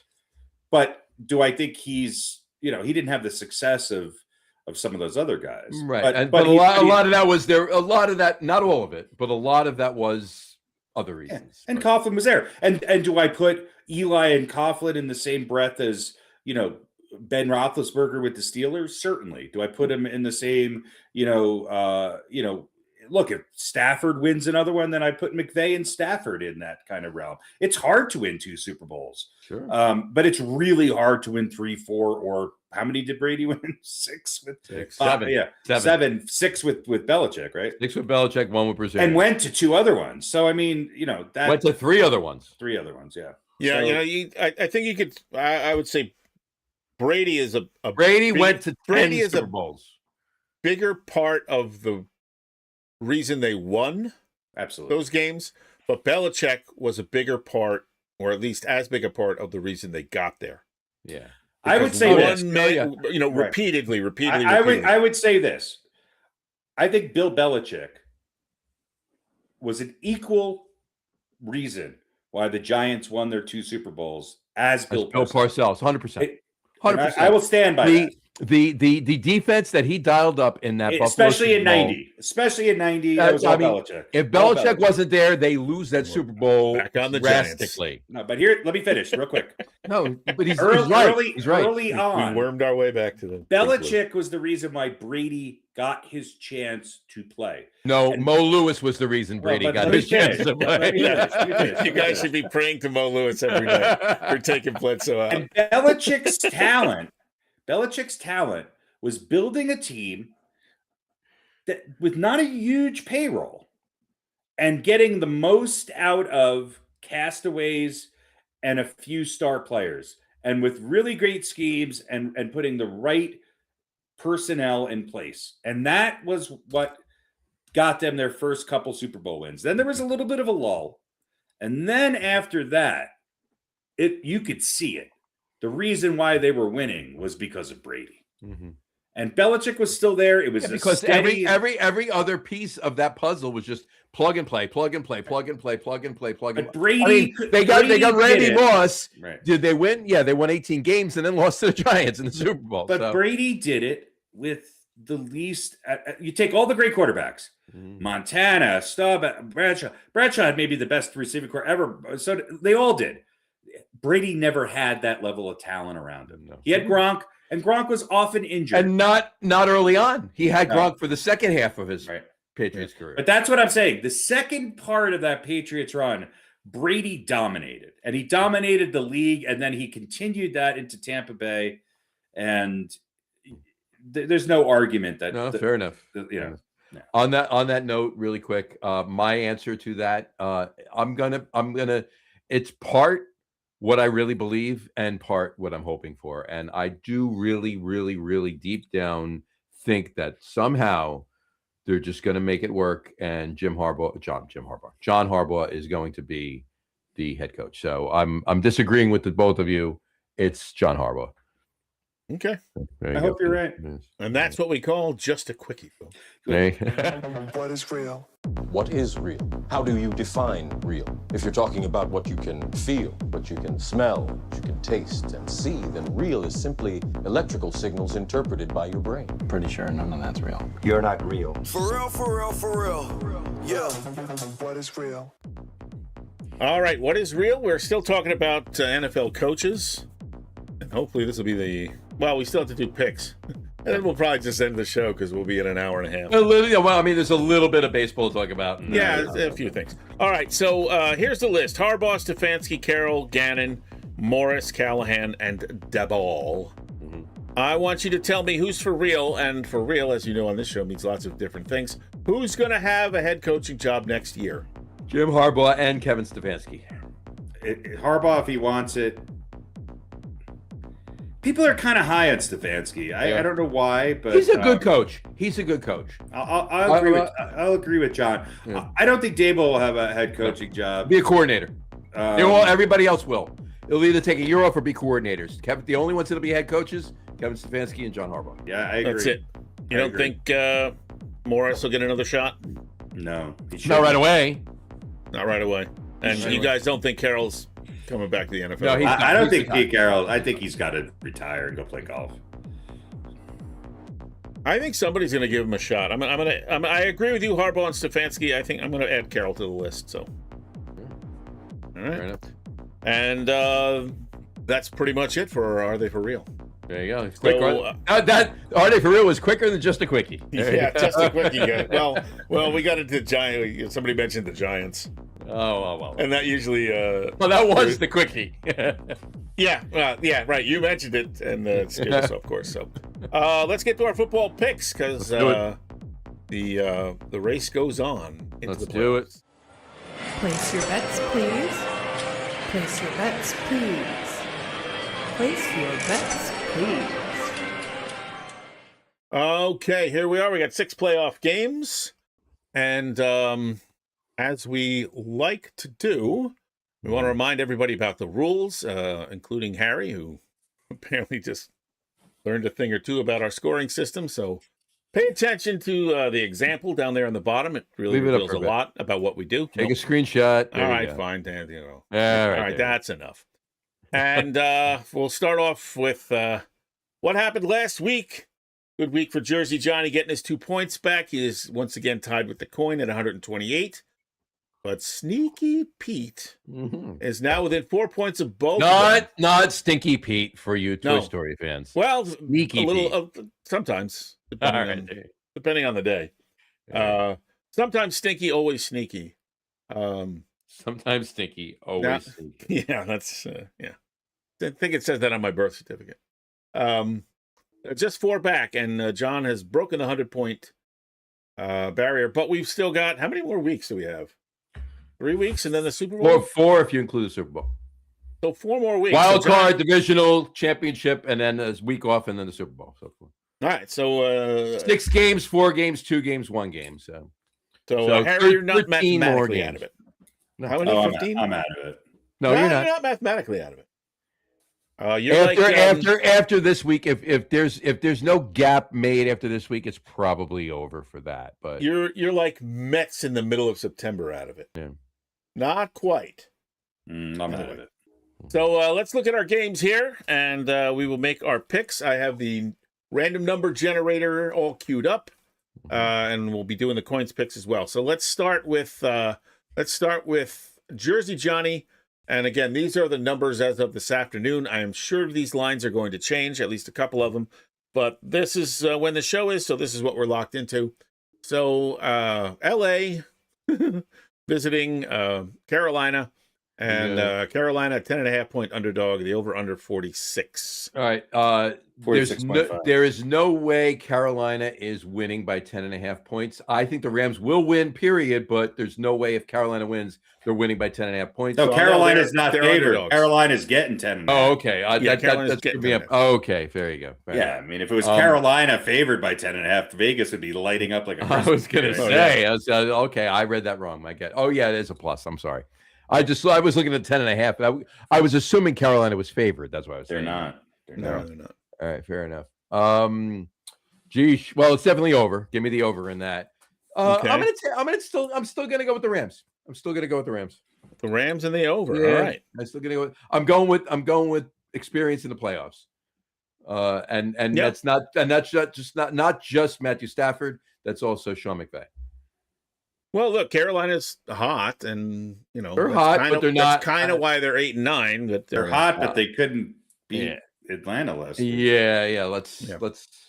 Yeah. All right, Harry, who do you like? It's the Rams. I'm going to go out on a little bit of I for some reason I don't think this is going to be a barn burner, but my record with the over under is horrible. But I'm gonna go under just because I think this might not be. I think LA might score 30 points, but I don't think Carolina's scoring more than 10. Yeah, I think this is a 24-14 game. So you think the Rams are going to cover, but it's not going to be. I don't think they're going to. I just said 24-14, which is what 10. So you're picking Carolina. No, I'm picking the Rams because picking the fucking underdog doesn't get you. Just pick the winner. It doesn't. The pick of the underdog, unless you think they're going to win, it does nothing in this game. Yeah, right. You're only getting the Rams and the under. Right. All right. I'm going to take Carolina. And I'm going to. I don't think the Rams cover, but I don't think Carolina wins. All right, I'm gonna take the Rams, and I'm gonna take the over. All right, fair enough. Yeah, we're together. And here we go with the coin. I'm gonna click the random number generator. 1 is the away team, or rather, an odd number is the away team, even is the home team, and then odd is the under, even is the over. So here we go. So it's a 5, so that means they like the Rams since they are on the road, and it's a 1, so they're taking the under. So there we go. So Harry and the coin in lockstep. John and I also having the Rams and the over. Rams and the over. But John and the coin, the over and the under is different. Yep. All right, next up, Green Bay at Chicago. Chicago is a 1.5 point underdog at home, despite their 11-6 record and their number 2 seed. And the over-under is 45.5. Harry, let's start with you. I mean, Chicago's getting 1.5 at home. I got to take the Bears. I mean, I got to take a chance here. If they win, then it's 3 points. And I'm going to go with the under on this one as well. I think it's supposed to be shitty weather. It's going to be cold. And maybe raining. But Green Bay knows about cold too. So. Yeah. Not like Chicago's the only cold weather team. John? Bears under. Chicago on the under. I agree with both of you. Let's see what the coin says. That is a 10, so they're going to take the Bears at home. And it's a 2, so they're going to take the over. So there you go. John, you and the coin, same team, but different over-under. John's got the under. I got the under. John's got, I got, that's what I'm saying. With the first 2 games, you've got you and the coin have the same teams, but different over-under. So, gotcha. All right, next up is Buffalo at the Jaguars de Jacksonville. Jacksonville, 1.5 point underdog at home as well. And the over-under 51.5. I will go first on this one. I will take Jacksonville and the over. Let's do the coin next. Why not? Fair enough. Coin comes up with a 10, so they are taking Jacksonville, the home team, and a number 1, so they're taking the under. So let's go back to you, John. Jacksonville over. I'm sorry. Bills over. I was it's Bills over. I was looking at the fucking logo when I said it's a nice logo, isn't it? It is the nicest ones, I think. The Bills over. Bills over. Bills in the over. All right, Harry. It's tempting to take Jacksonville, but I just think Buffalo's going to win this game. Look, Josh Allen sees the road ahead, and it's clear. And Josh Allen is probably going to score the 51.5 fucking points by himself. He's going to score 39 of those 51. Let me tell you something, points. though. Let me tell you something. This is a big game for Jacksonville. Jacksonville has looked really good these last couple weeks. So I would not be surprised if Jacksonville won this, but I just can't see the Bills losing in the first round. To Bills are winning this game. Over or under, Harry? Over. Over. All right, so there we go. So we are pretty much split, me and the coin on the Jacksonville side, you guys on the Buffalo side. Next up, them 49ers against them Eagles. Mm-hmm. Philly is a 4.5-point favorite at home. 44.5 is the over-under. Let's do the coin first. And they are picking the Eagles. It is a number 2. So that is Philly. And a number 6. So they're going Philly and the over.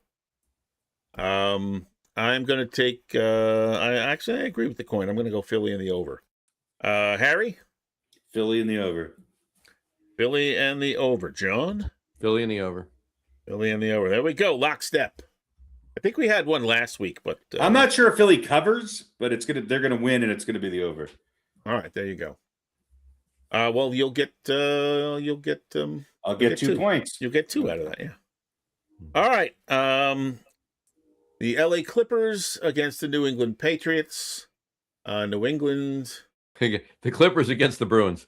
Yeah, Clippers against the Bruins. New England is a 3.5-point favorite at home, and the over-under is 46.5. John, we'll go back to you for this one. Patriots over. And that is New England and the over. We'll do the coin next. Who likes the Chargers and the over? Well, there we go. That might be the deciding game this week as far as who ends up in first place. Harry? I'm going to take the Chargers. I think this one has a potential for an upset. I'm going to take the over. All right. 46.5. I should have done playoff teams. Are they for real? I can't believe in New England. They haven't beaten anybody. I know they win, but Drake May is good. They've beaten one playoff team all year. One playoff team. Well, let me tell you something. My whole Pats is based on Mike Vrabel. I like Drake May. I like a lot of things that New England has done this year, but it's Mike Vrabel. I think Mike Vrabel's going to outcoach Jim Harbaugh. I will say one thing. The only full New England game, well, 2 that I watched they played the Broncos, but the one I remember was when New England played the Giants, right? Didn't they play the Giants this year? They kicked the shit out of the Giants. That's my point. They fucking were the most physical team in that game that I've seen in 20 years. Yep. And there's no way that Vrabel's not dialing up against the Giants and not dialing up against. I think Herbert's going to get over. I think he's going to win one on the road, but I wouldn't be surprised if New England won. I'm trying to pick some upsets here. So there you go. I'm going to go with you. I'm going to go Chargers, and I'm going to go the under.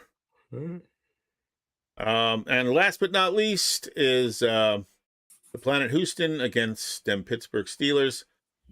Pittsburgh, a 3-point underdog at home.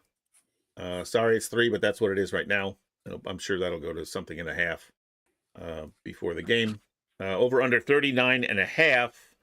So if Pittsburgh wins, if Houston wins by 3, is that a win for Houston? Yeah. Okay. Yeah, they're the underdog. Pittsburgh's the underdog. Yeah, Pittsburgh's the underdog. So yeah, so if Houston wins by 3, they're favored by 3. That's a push. Then you don't get a point for the. Yeah, be a push. We can't have a push. You can because because it's not a point. It's just 3. It's just 3 points. So Houston has to. Houston has to win by 4 points. So even if you take Pittsburgh, same thing. It's a push. Yep. Okay. Yeah.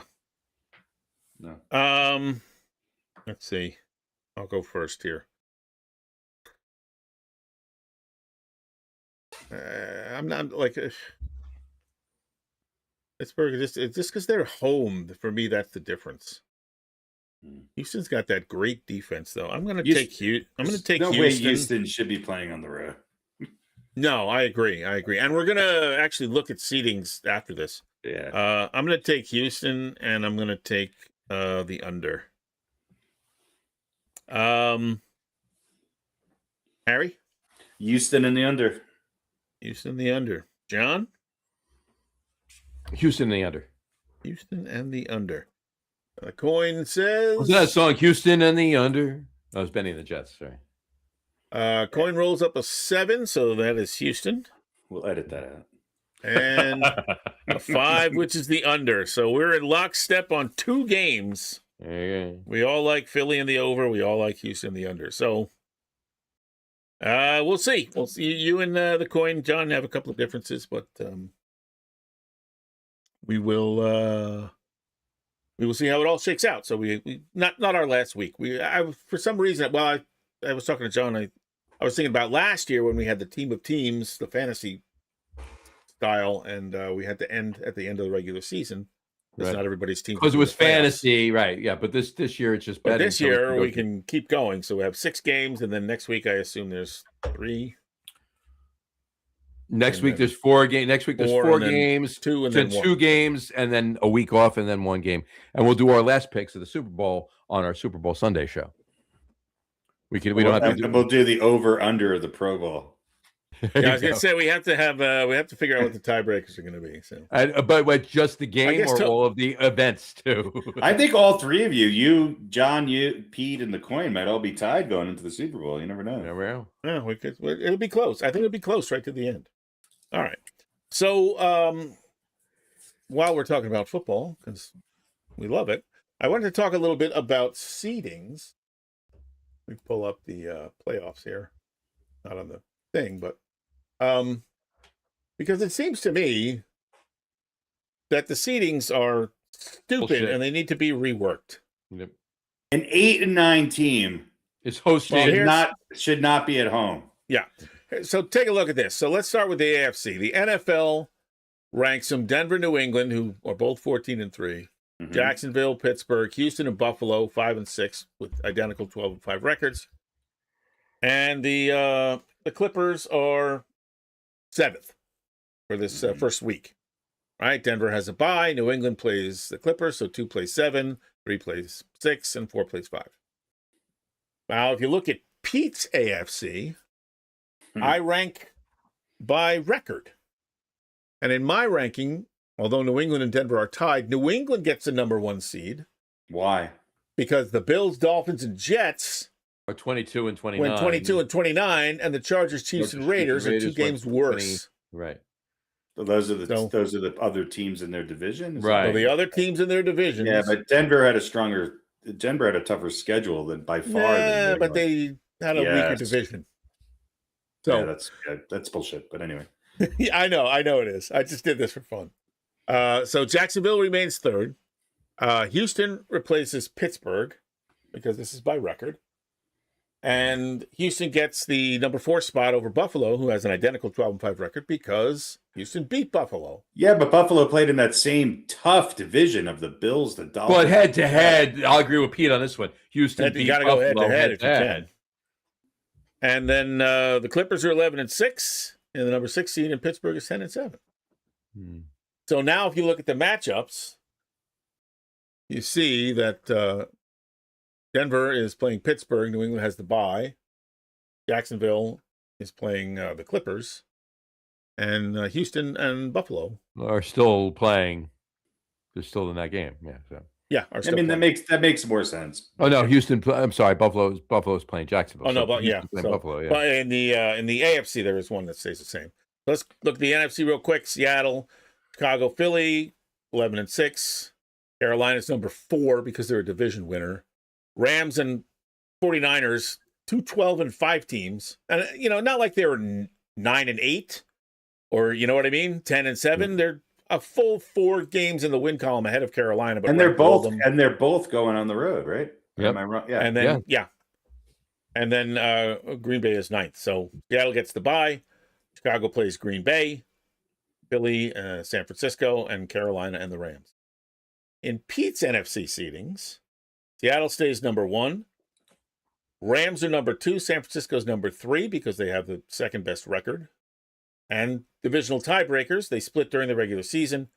But the Rams, I think, won the point aggregate or whatever the tiebreakers actually the NFL uses because the Rams were 2nd in the division at the end of the season.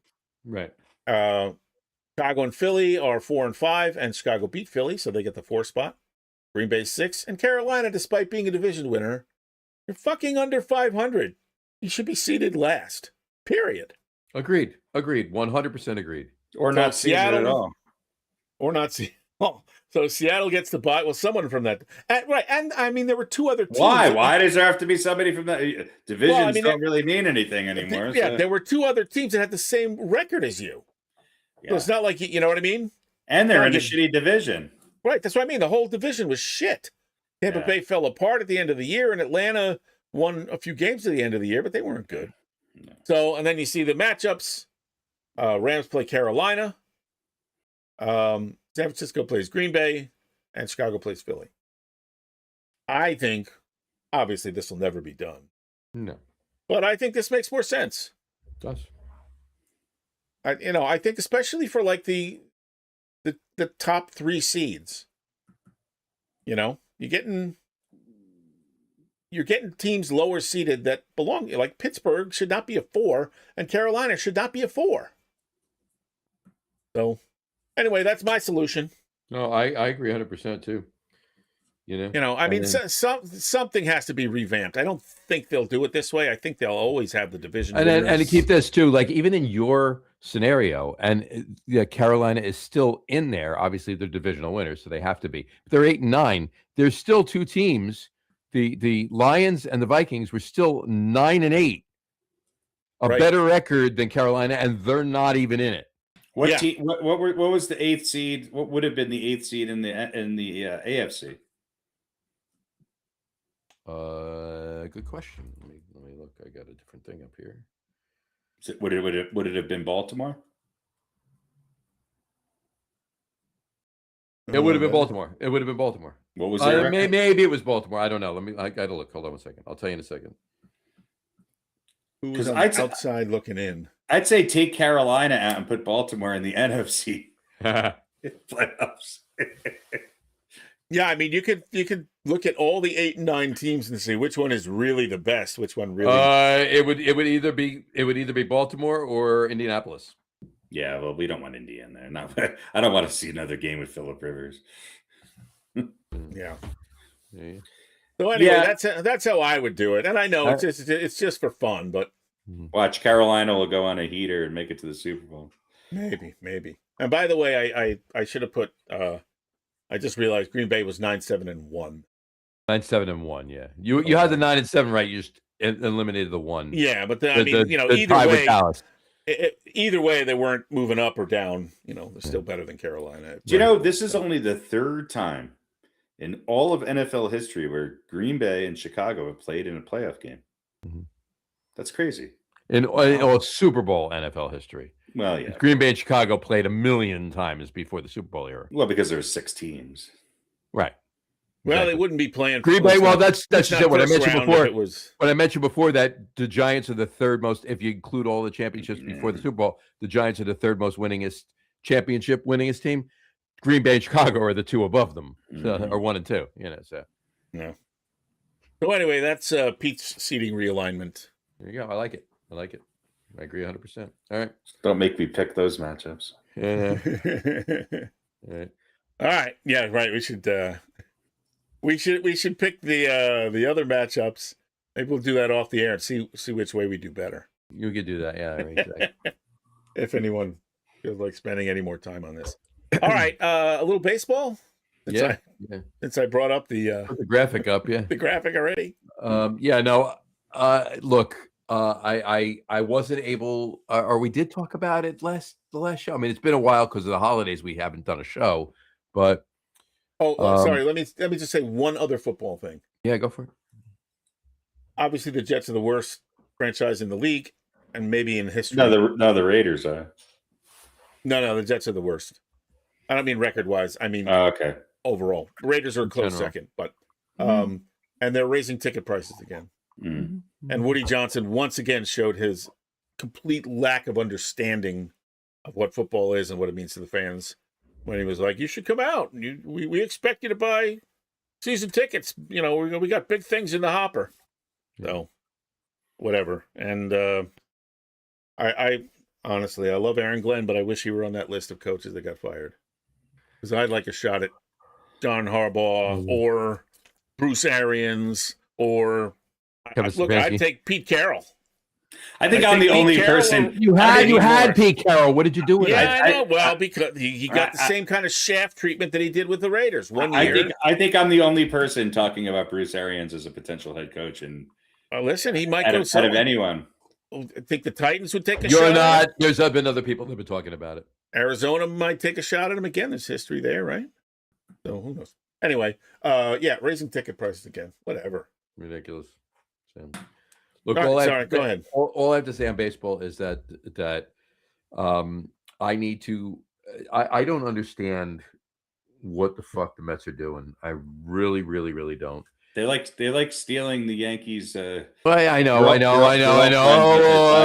The Yankees are the Mets are taking all of the Yankees players. I get it. Whatever, right? But and then I heard Craig Carton today. He says, and who have the Yankees ever taken from the Mets? They took Darryl Strawberry and Doc Good. No, they took other players too, you idiot.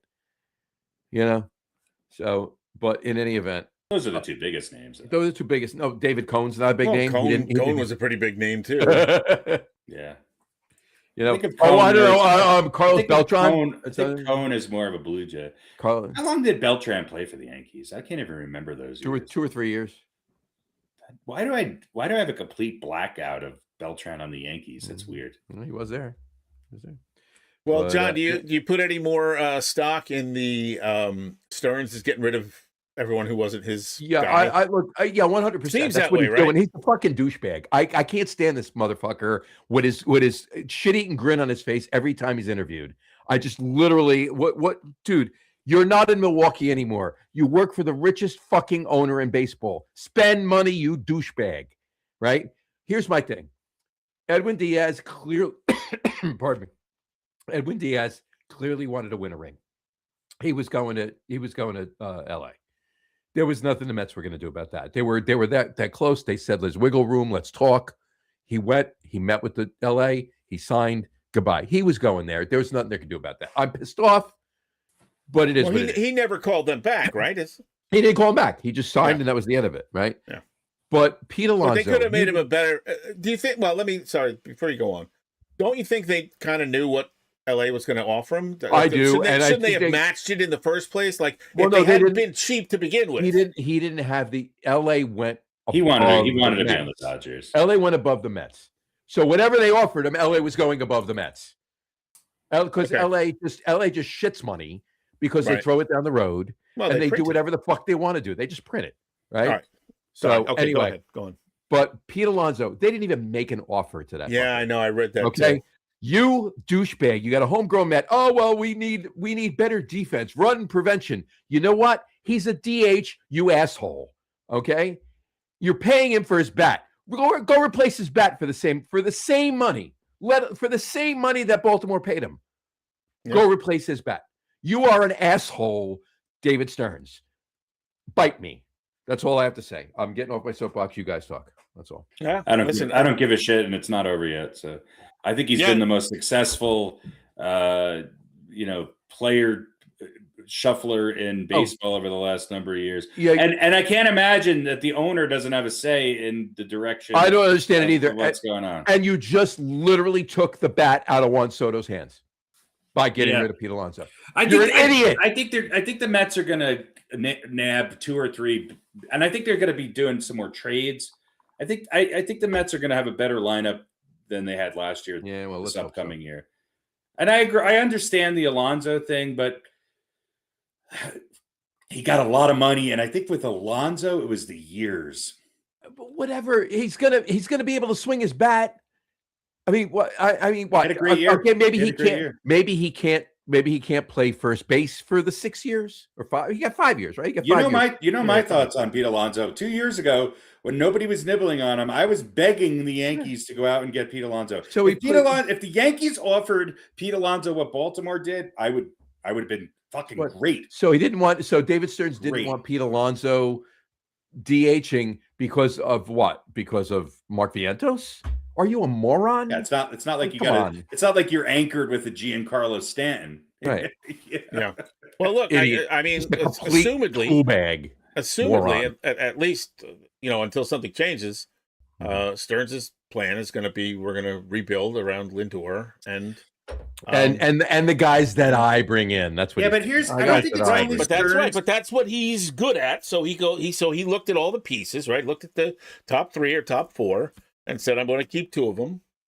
Mm-hmm. And Alonso was not one of those 2, in his opinion. But I'm not saying it's a good move. I think the guy's an idiot. But I think that's his plan. These are the 2 guys. Remember the year on long before contracts. Yeah. So these are the 2 guys. I'm going to keep. Mets didn't treat Alonso great.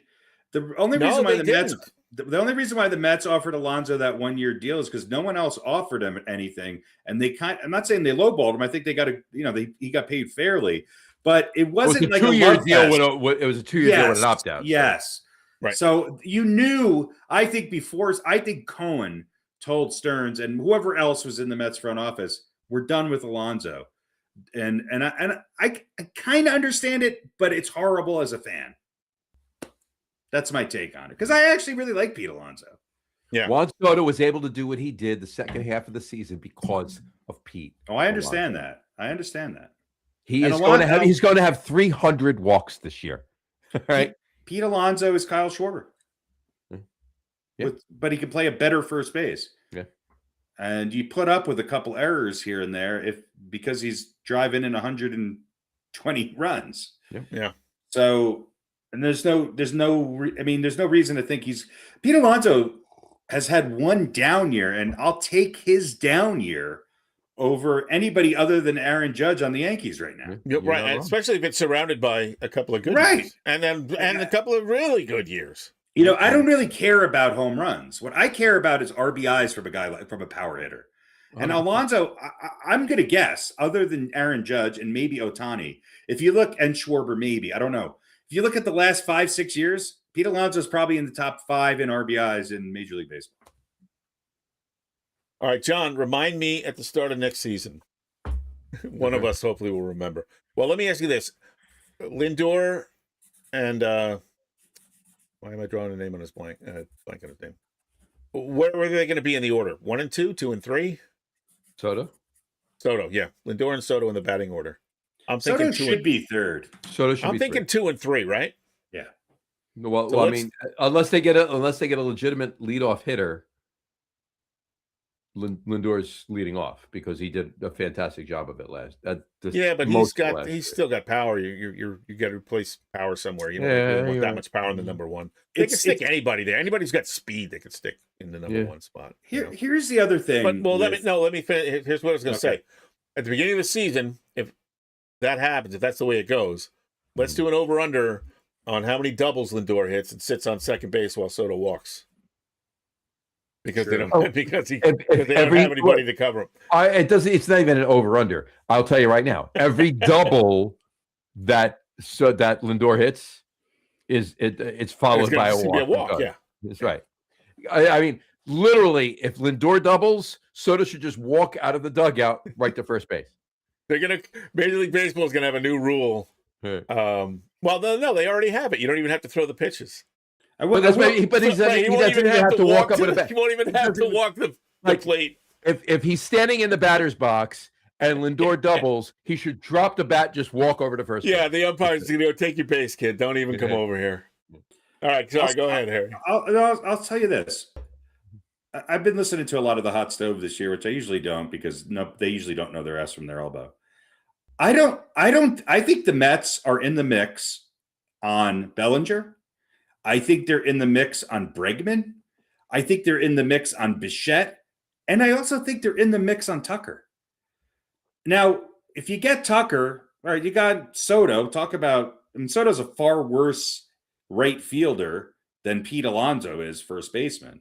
Right. Is there some sort of thought that maybe, hey, at some point Soto becomes at least a part-time DH? Yes, and Tucker in right field, and maybe Soto plays a little bit of left field. Maybe not anytime soon, though. Yeah, no, Soto's got a great arm, though. He does have a great arm. If he, it's erratic. The problem is, he reminds me of Reggie Jackson in the latter years of Reggie Jackson's career. It's like that random ball will just fly over his head, but then he'll grab it off the wall and hit home plate on a fly. Yeah. It's like, I think I could see the Mets going out and getting 2, of the top 6 or 7, 8 free agents that are still out there. And I also think Stearns is going to be more of a trade guy. And yeah, give up our farm. Go for it. Trade away. Well, don't keep what you have for money. Trade away future. All right. I agree with you on Alonso. Diaz was going. So what else have you lost that he should have kept? Alonso. That's it. That's the only. I don't care about McNeil. I don't care about. I care about Diaz. I didn't know if you thought about. I care about Diaz, but there wasn't anything we were going to do about that. I don't think anybody was going to help. I'm a little saddened by McNeil, but I think as the years have gone on, he's become more erratic. Yeah, and the really great homegrown Jeff McNeil might be gone. I mean, he is gone, but. Those years might have been over, and it might have been. You can replace McNeil of what he's been the last few years, anyway. Right, you can't easily replace Alonso. But I mean, you've seen a drop off with McNeil and a dramatic one. Right, but Nimmo's gone, McNeil's gone, Alonso's gone. It's a different team. It's a very different team. So either Stearns is going to be successful, and he has had success, or he's not. But also, how long are Met fans going to wait? If you remember, we've been to the well and not gotten a drink. You remember my thoughts on it. You remember when we did? I mean, it's big. It's back 5 years ago. If you remember when we did our Mets Corner show when the K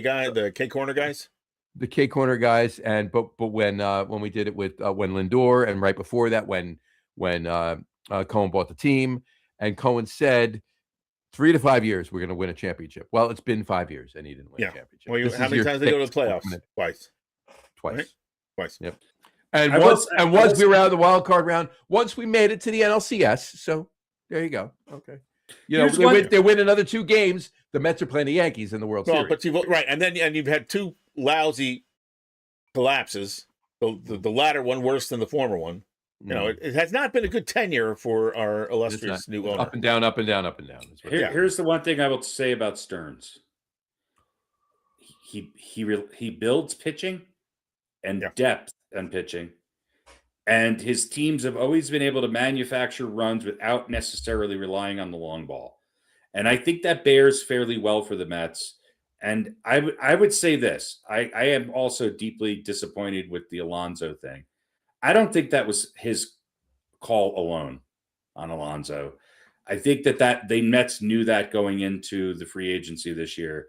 And I would say this, let's judge him in June after this team is, done with their lineup for this year. Because I have the same complaints about Cashman and the front office of the Yankees right now. But I just think it's a slow year. Everybody's waiting for that first big move to be made so that they can figure out what's going on. Yeah, I got you. Yep. Well, listen, he's got a plan, so we'll see what it is. Let's hope it's a good Milwaukee has not been a big success in the postseason, but look, Milwaukee, you have to look at them over the past 5, 6, 7, 8 years and go, wow. They've had a couple really good players, but he's gotten the best. He's really been able to put together a deep team there. And with with Cohen's money and the stars that he already has on the Mets, I think he knows what he's got. I don't think he's a dumb guy. I don't think he's the right personality for New York, but I'm going to say give him a chance. Look, all you got to do is win in New York. Do we have a choice? It doesn't matter how you act or how you speak to the press or whatever. If you win, if you have positive results, then we will love you. But I mean, look, blindly throwing money at things and just getting as much as you can. No, look. If Alonso was one of those borderline players, it was just a fan romanticized. He's a homegrown Met. We got it. No, I wouldn't be saying what I'm saying. He was it's the bat. You're paying for the bat. And with the looming possibility of a lockout and a salary cap, spend the friggin' money now before you can't spend it. Do you know what this reminds me of with a little bit less history? This reminds me of when Steinbrenner did not re-sign Jackson in, what was that, 81, 82? Yeah. They had Winfield coming in, and they sent Reggie Jackson off. He went and signed with the Angels, and Jackson had another 3 or 4 really good years with the Angels. In fact, we all know, my thoughts on 86, but I think you could see the problem I have with Alonso is him going to Baltimore. I'm a little sad for him because I think Baltimore's got a future, but it might be after his prime. I think he's going to put up good numbers. I think he's going to be a star on a team that is going to battle for last place in the American League. He's going to be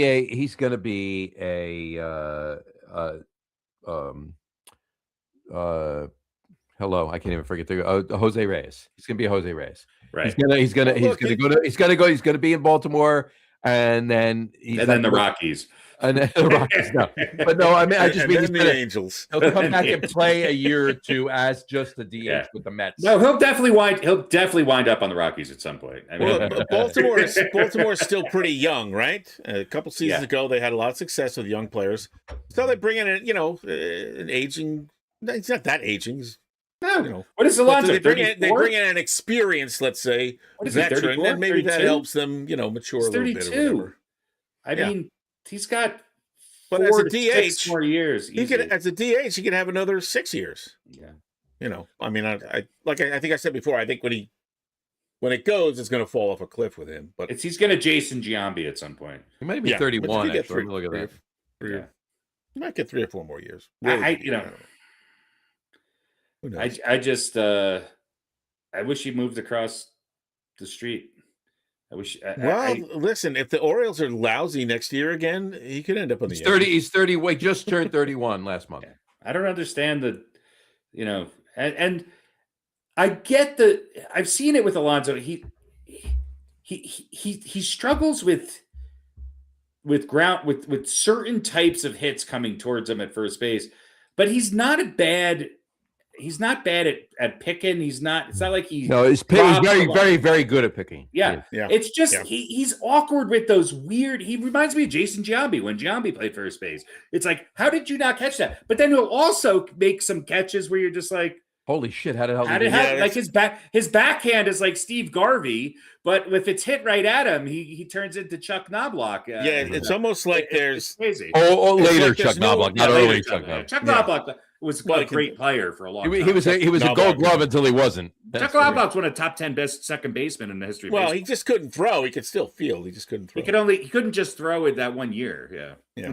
But sometimes players have a natural instinct. Yeah. They know where to go. And Alonso, when he reacts, like on the backhand where you're taking a stab or you're picking it, there's an art to it, if you will. But you're right. Sometimes it's coming right at him. It's like it's not instinctually. He has to think about it. You know what it is? That's when he gets in trouble. His footwork sucks. Yeah. He's got awkward foot. Ever watch him run? It's like he's not that slow, but it looks bad. He's the youngest guy to ever, I think, have a dad bod, and he's got dad bod feet. His home run trot looks nice though. Yeah. Look, all you got to do is hit it off the wall a few times, and nobody cares. Yeah, there you go. Little NBA, maybe anything for the NBA? Let's talk. Let's talk about it just a little bit here. I got one quick thing. All right. I watched I watched the Nuggets play without their top 7 players on the court the other night. They suited up. They're about to win tonight, by the way. They suited up 9 guys against the Philadelphia 76ers. The 76ers with a full team of Embiid, Maxey, George, blah, blah, blah. And somehow, despite their best efforts, that fucking third string Nuggets team won in overtime. And it was something else, because it was like watching a college team from the 70s play a current NBA team, because they could not hit from downtown. Yeah, well, they're leading. I know they're beating by Boston 6 right now with 12 seconds left. Yeah, and they just got fouled. So. I mean, it's another big win. I will say this with the NBA, and it's funny that you mentioned Boston. Boston might be the biggest surprise to me with the fact that that's what I was going to ask you guys. They have to be, right? Yeah, without a doubt. Yeah. Well, I got to be honest with you. I don't. I mean, look, the 2 best teams in the East, I think, right now clearly are the Knicks and Detroit. But like, what's been going on since the Knicks won the Cup in-season tournament? I mean, the Knicks will benefit from Boston losing, but right now, Boston's a half game ahead of the Knicks. And I know. It's crazy. So I would say this. Oh, they've lost 4 in a row. They've lost 4 in a row. I know. I think the Knicks will be fine. I think the biggest surprise is, I think Detroit is a surprise. I think that the Raptors are a bit of a surprise in the East. I think Cleveland sort of not being more dominant is a little bit of a surprise. Well, I mean, that's obvious. In the East. And I think the biggest disappointment right now has got to be Milwaukee. Yeah. I mean, just horrible. And in the West is just, you can't take a night off because the West might have 6 of the top 8 teams. It's insane. It's doubtful. Oklahoma's going to go. What is it? 73-9. They've come back down to earth, but yeah, they've come back down to earth. I'll tell you what. Look, the Spurs are right there. The Lakers are right there. Then I honestly, I know you're a Nuggets fan. I like them too. You're convincing me more and more of a Jokic fan. But the Nuggets gonna have a hard haul here to stay relevant. 6.5 seconds left in the game, and the lead is only 3 now. Yeah, I think the Nuggets are right where they should be, 3 and 4. Cruise along, stay there, and then crank it up for the playoffs. Well, you just don't want to fall into the play-in. No. But they're only a couple games ahead of Phoenix, but. They're going to be without Jokic though until March. I mean, is it going to be that long? I think it's going to be end of February. Yeah. So all right. Well, yeah, they got to try and stay in the top 6. Then they should be able to. I mean, look, we're 2 months into the season. Golden State isn't tearing it up yet. Portland is mediocre. Look, Minnesota would be the second. Minnesota would be the 2nd seed in the East. Yeah. And then, I mean, who else? There's nothing. You're not getting anything out of. Yeah, wrong. The Pelicans are terrible again. Pacers are what we thought was like the Pacers are not quite what we thought. Boston. They're a little better than what. Yeah. You know what I mean? Like I think Halliburton means more to Indiana than Tatum means to Boston. I mean, it certainly looks that way. But even going Boston into the season, I would have said that, but. Yeah. What we see from the Pacers, I kind of expected. Maybe a few games worse, but I would think the Celtics would be like maybe 12 and 23 at this point. Heading into the season, that's about right. You know what I mean. And the Pacers might be 8 or 9 and whatever, maybe a few wins better than where they are. But I think it's going to be I think the NBA this year there's a lot of really good teams. I think the Lakers are an interesting story. I still think we're going to see some trades that are going to make a big difference. I will tell you this though. On I mentioned before, Craig Carton's new show on the Fan. He came back. His first show on Monday, he had Jim Dolan on. Nice. And Jim Dolan says, first of all, Jim Dolan said they're not hanging the in-season tourney championship banner up in the rafters. Did Carton ask him why he's such an asshole? Well, yeah, I don't think he asked him that, but I will say that not in those words. Right. By the way, the Nuggets won. I would have had Jim Dolan in the studio, and then from behind a curtain, I would have had Charles Oakley come out. 114-110 was the final score. Nuggets won. But I do have to. I will say this, that Jim Dolan said to that point. He said we will hang a banner up this year. It will be the NBA championship banner in June. Well, I'm glad that he's confident with that. Look, I think the Knicks remind me of Minnesota because I think that you have a really dynamic guard on the relatively smaller side by NBA standards in Brunson, who reminds me of Anthony Edwards. Their games are very similar. And then, look, we had a trade which was it's that second piece that decides the game. And when Julius Randle and or Karl Anthony Towns decides to play defense, their team wins. And I don't think the Knicks can complain about those two guys. I don't think the Knicks really could complain about where they're at right now. I think they're playing really good basketball. I think they're right where they should be. Detroit is the conundrum. It's like, are they going to come back down to earth, or are they going to start to pull away? I don't know. They're a very athletic team who's really active on the glass. They're long. They don't have a dominant guy who's like kind of plastering himself in the post, but they are really athletic, and they do not stop. They are nonstop action on the defensive and offensive boards the entire game. Yeah, and that's going to be hard to beat. And especially when if the Celtics hang around kind of where they are for a little bit longer, another month maybe, and the Raptors kind of hang around where they are for maybe longer, it's harder to gain ground. Right. When you're sort of the Knicks, who are right now in the middle of those two teams. You know, I think the Knicks need to make a push before the All-Star break. Yeah. I also say this about Detroit. They remind me of the Raptors team with Kawhi that won the championship. It's like they obviously have a star, and they have those, but they have a lot of depth and a lot of guys who can score in a lot of different ways. Yeah. And they're, I very rarely agree with Stephen A. Smith, but he was absolutely right the other day when he said Detroit could win the NBA championship this year. They have the parts and pieces to do it. Yeah. Well, we'll look, they have a little experience last year, right? We've talked before about sometimes you got to lose before you can win. So they're not who they lose to? Who they lose to in the playoffs? Young kids. Detroit? Who did they lose to in the playoffs? Oh, they lost to the Knicks. That would be right. Yeah. Yeah. But I mean, I would say, the Knicks are probably, top 2 in the East as far as favorites to get to the NBA Finals, right? Yeah. Yeah, I would think so. Irregardless of their record right now. I mean, I think that's probably the case. I got you. I think Boston's a tough out, though. I think Boston's a tough matchup in a first-round playoff series with anybody because they play defense. They're very good at defense. They are very good at D. That's fair. So, anyway. All right. There we go.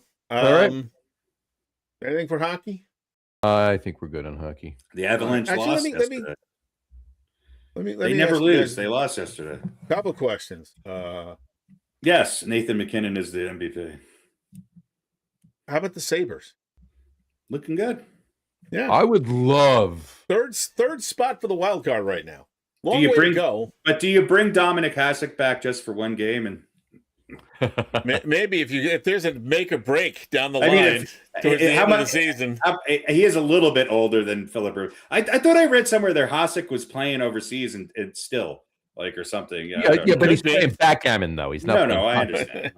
Maybe he's playing with who's Jaromir Jagr, who's still active. He can't be eligible for the Hall of Fame because he's still active. But yeah, I think I find that interesting, and I find the Panthers being in the 4th spot for the wild card right now. But I seem to remember they were good last year, but they made a late push last year as well. I mean, no one is talking on sports in general. The Colorado Avalanche are 31-4-7. They have 69 points. They have 31 wins and 4 regulation losses. 4 losses. 4. Yeah. I mean, if I had to pick a team right now, clearly that's winning the cup, it's Colorado. So yeah. They're running away with everything. So, but that's right now. But who did they just lose to? Right now. What team is there every year and they're back in the first place in the East? The freaking Lightning. Yeah. Every year that team is good. Yeah. It's something in the cold weather and ice in Florida. Every year we got to listen about Vegas, Carolina, and Tampa Bay. It's just insane. And the Panthers. Can we put a and I said this last year, right? Can we put a directive through that only teams that play at least some of the year in cold weather can win the cup? It's an indoor sport though. Come on. I think here's what I would think. Here's what I think we should do. For those warm weather cities, the ice after the second intermission, you shut off the freezers, and they have to skate. Why is that? And open up the roof. Why is it any different than football? And open up the roof or baseball. It's like I just want to see you guys for the last 20 minutes. You gotta skate through water. I don't know if it gives anybody an advantage, but that'll be great though, because you can skate up and like go to stop and throw all the water at the goalie, and somebody else gets the puck. You can put water on his mask there. Hey, look, the difference is that those organizations are really well run. They're really well run. And look, again, much like I was talking about earlier, people want to go to those places and play.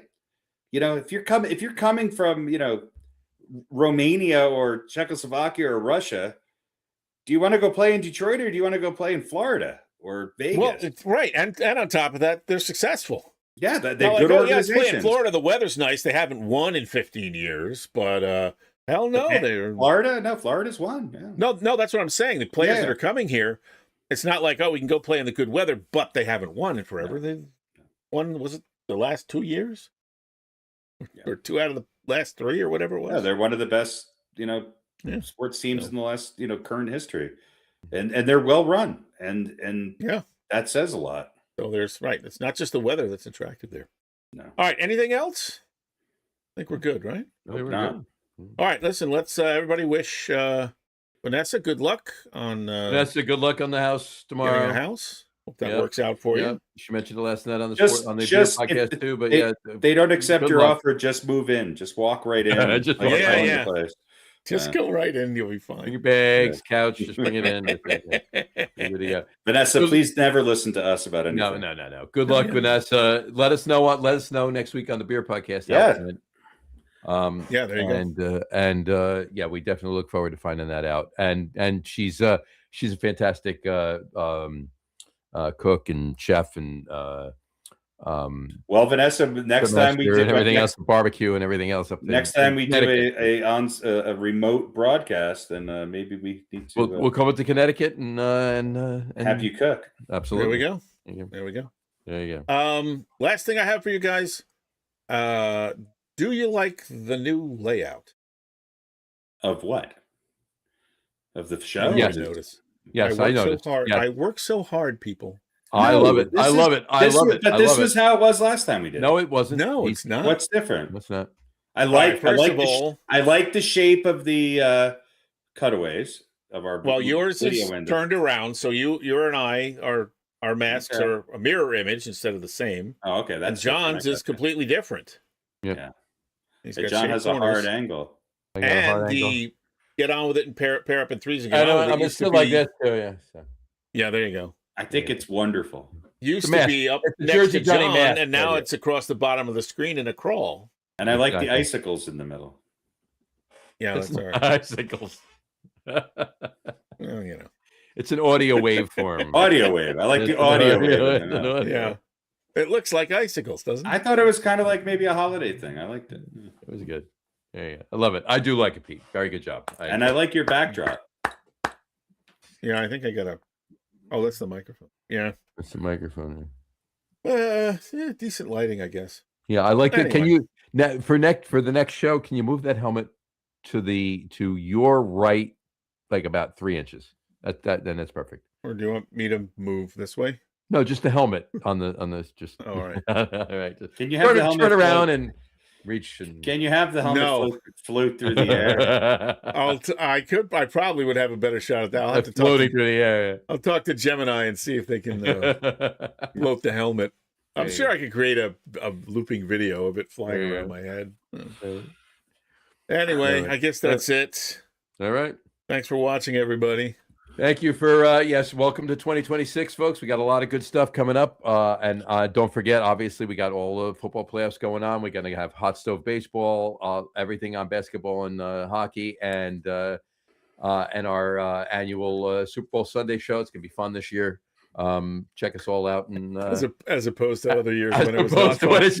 We would cry and we just make it fun this year just to shake things up. By the way, this just in. Is it Jim Harbaugh or John Harbaugh? John Harbaugh. John Harbaugh was just signed by the Los Angeles Dodgers to be their bench coach. Oh, jeez. And he's doing it for free. He's doing it for free. For free. He's on a rookie contract. It's not another football contract, so he can still get his salary from for That's Baltimore right. while he does Right. it. So that's Still getting paid by Baltimore. All right. He's gonna toughen up the Japanese imports. So we'll be back in 2 weeks, I guess. 2 weeks, Yeah, 2 weeks, unless otherwise. I gotta say, it was nice having the month of December off. yeah, pretty much. I think we should do every third month off. Every third month we'll have off. There you go. Let's do 2 shows and then take 4 weeks off. There Two you shows, go. take 4 weeks off. I think it should. Yeah, it should be like we should have Stephen A's schedule over the holiday season. Yeah. We can get him on. We can figure it out. Yeah. There you go. Craig Carton's coming on next month. So I'm just worried that the audience is going, yeah, you guys definitely should do 2 on, 4 week, 2 on, and Yeah. 4 on off. every other week, and then 4 weeks Wait, off. you guys are still on? There you go. Yeah, tell your. Hey, we're in our 6th year. Okay, so we got to go again. So Yeah, despite all your cards and letters and comments, we're still around. still here. There you go. We're like Philip Rivers, baby. We got to get Spreaker up to date though. Yeah, Spreakers. It's I'm working still out on of it now. date, so I know you audio files are. I'm fixing it now. So we're by the end of the week we'll be good. I know you audio files have no idea what's going on in the world of sports. Exactly.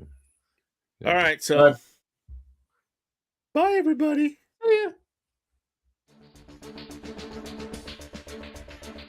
Thank you all for watching. For those of you listening to the audio podcast, a passel of thanks for listening. You're all really swell. Like and follow us on all our social media. Check us out on Instagram, Facebook, and TikTok. Just search for the Get On With It podcast.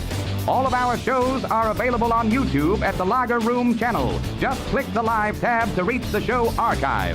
The video podcast is live on YouTube, Twitch, and Facebook every other Wednesday, starting sometime between 7 and 8 p.m. Eastern Time. You can find the audio podcasts on our host, Spreaker, as well as your favorite audio platform. If you haven't already, quit your dilly-dallying and subscribe so you will never miss a show. Thanks again for joining us. Have a great rest of your week and watch lots of sports. For the boys, this is Harry Hansen saying see you in a fortnight.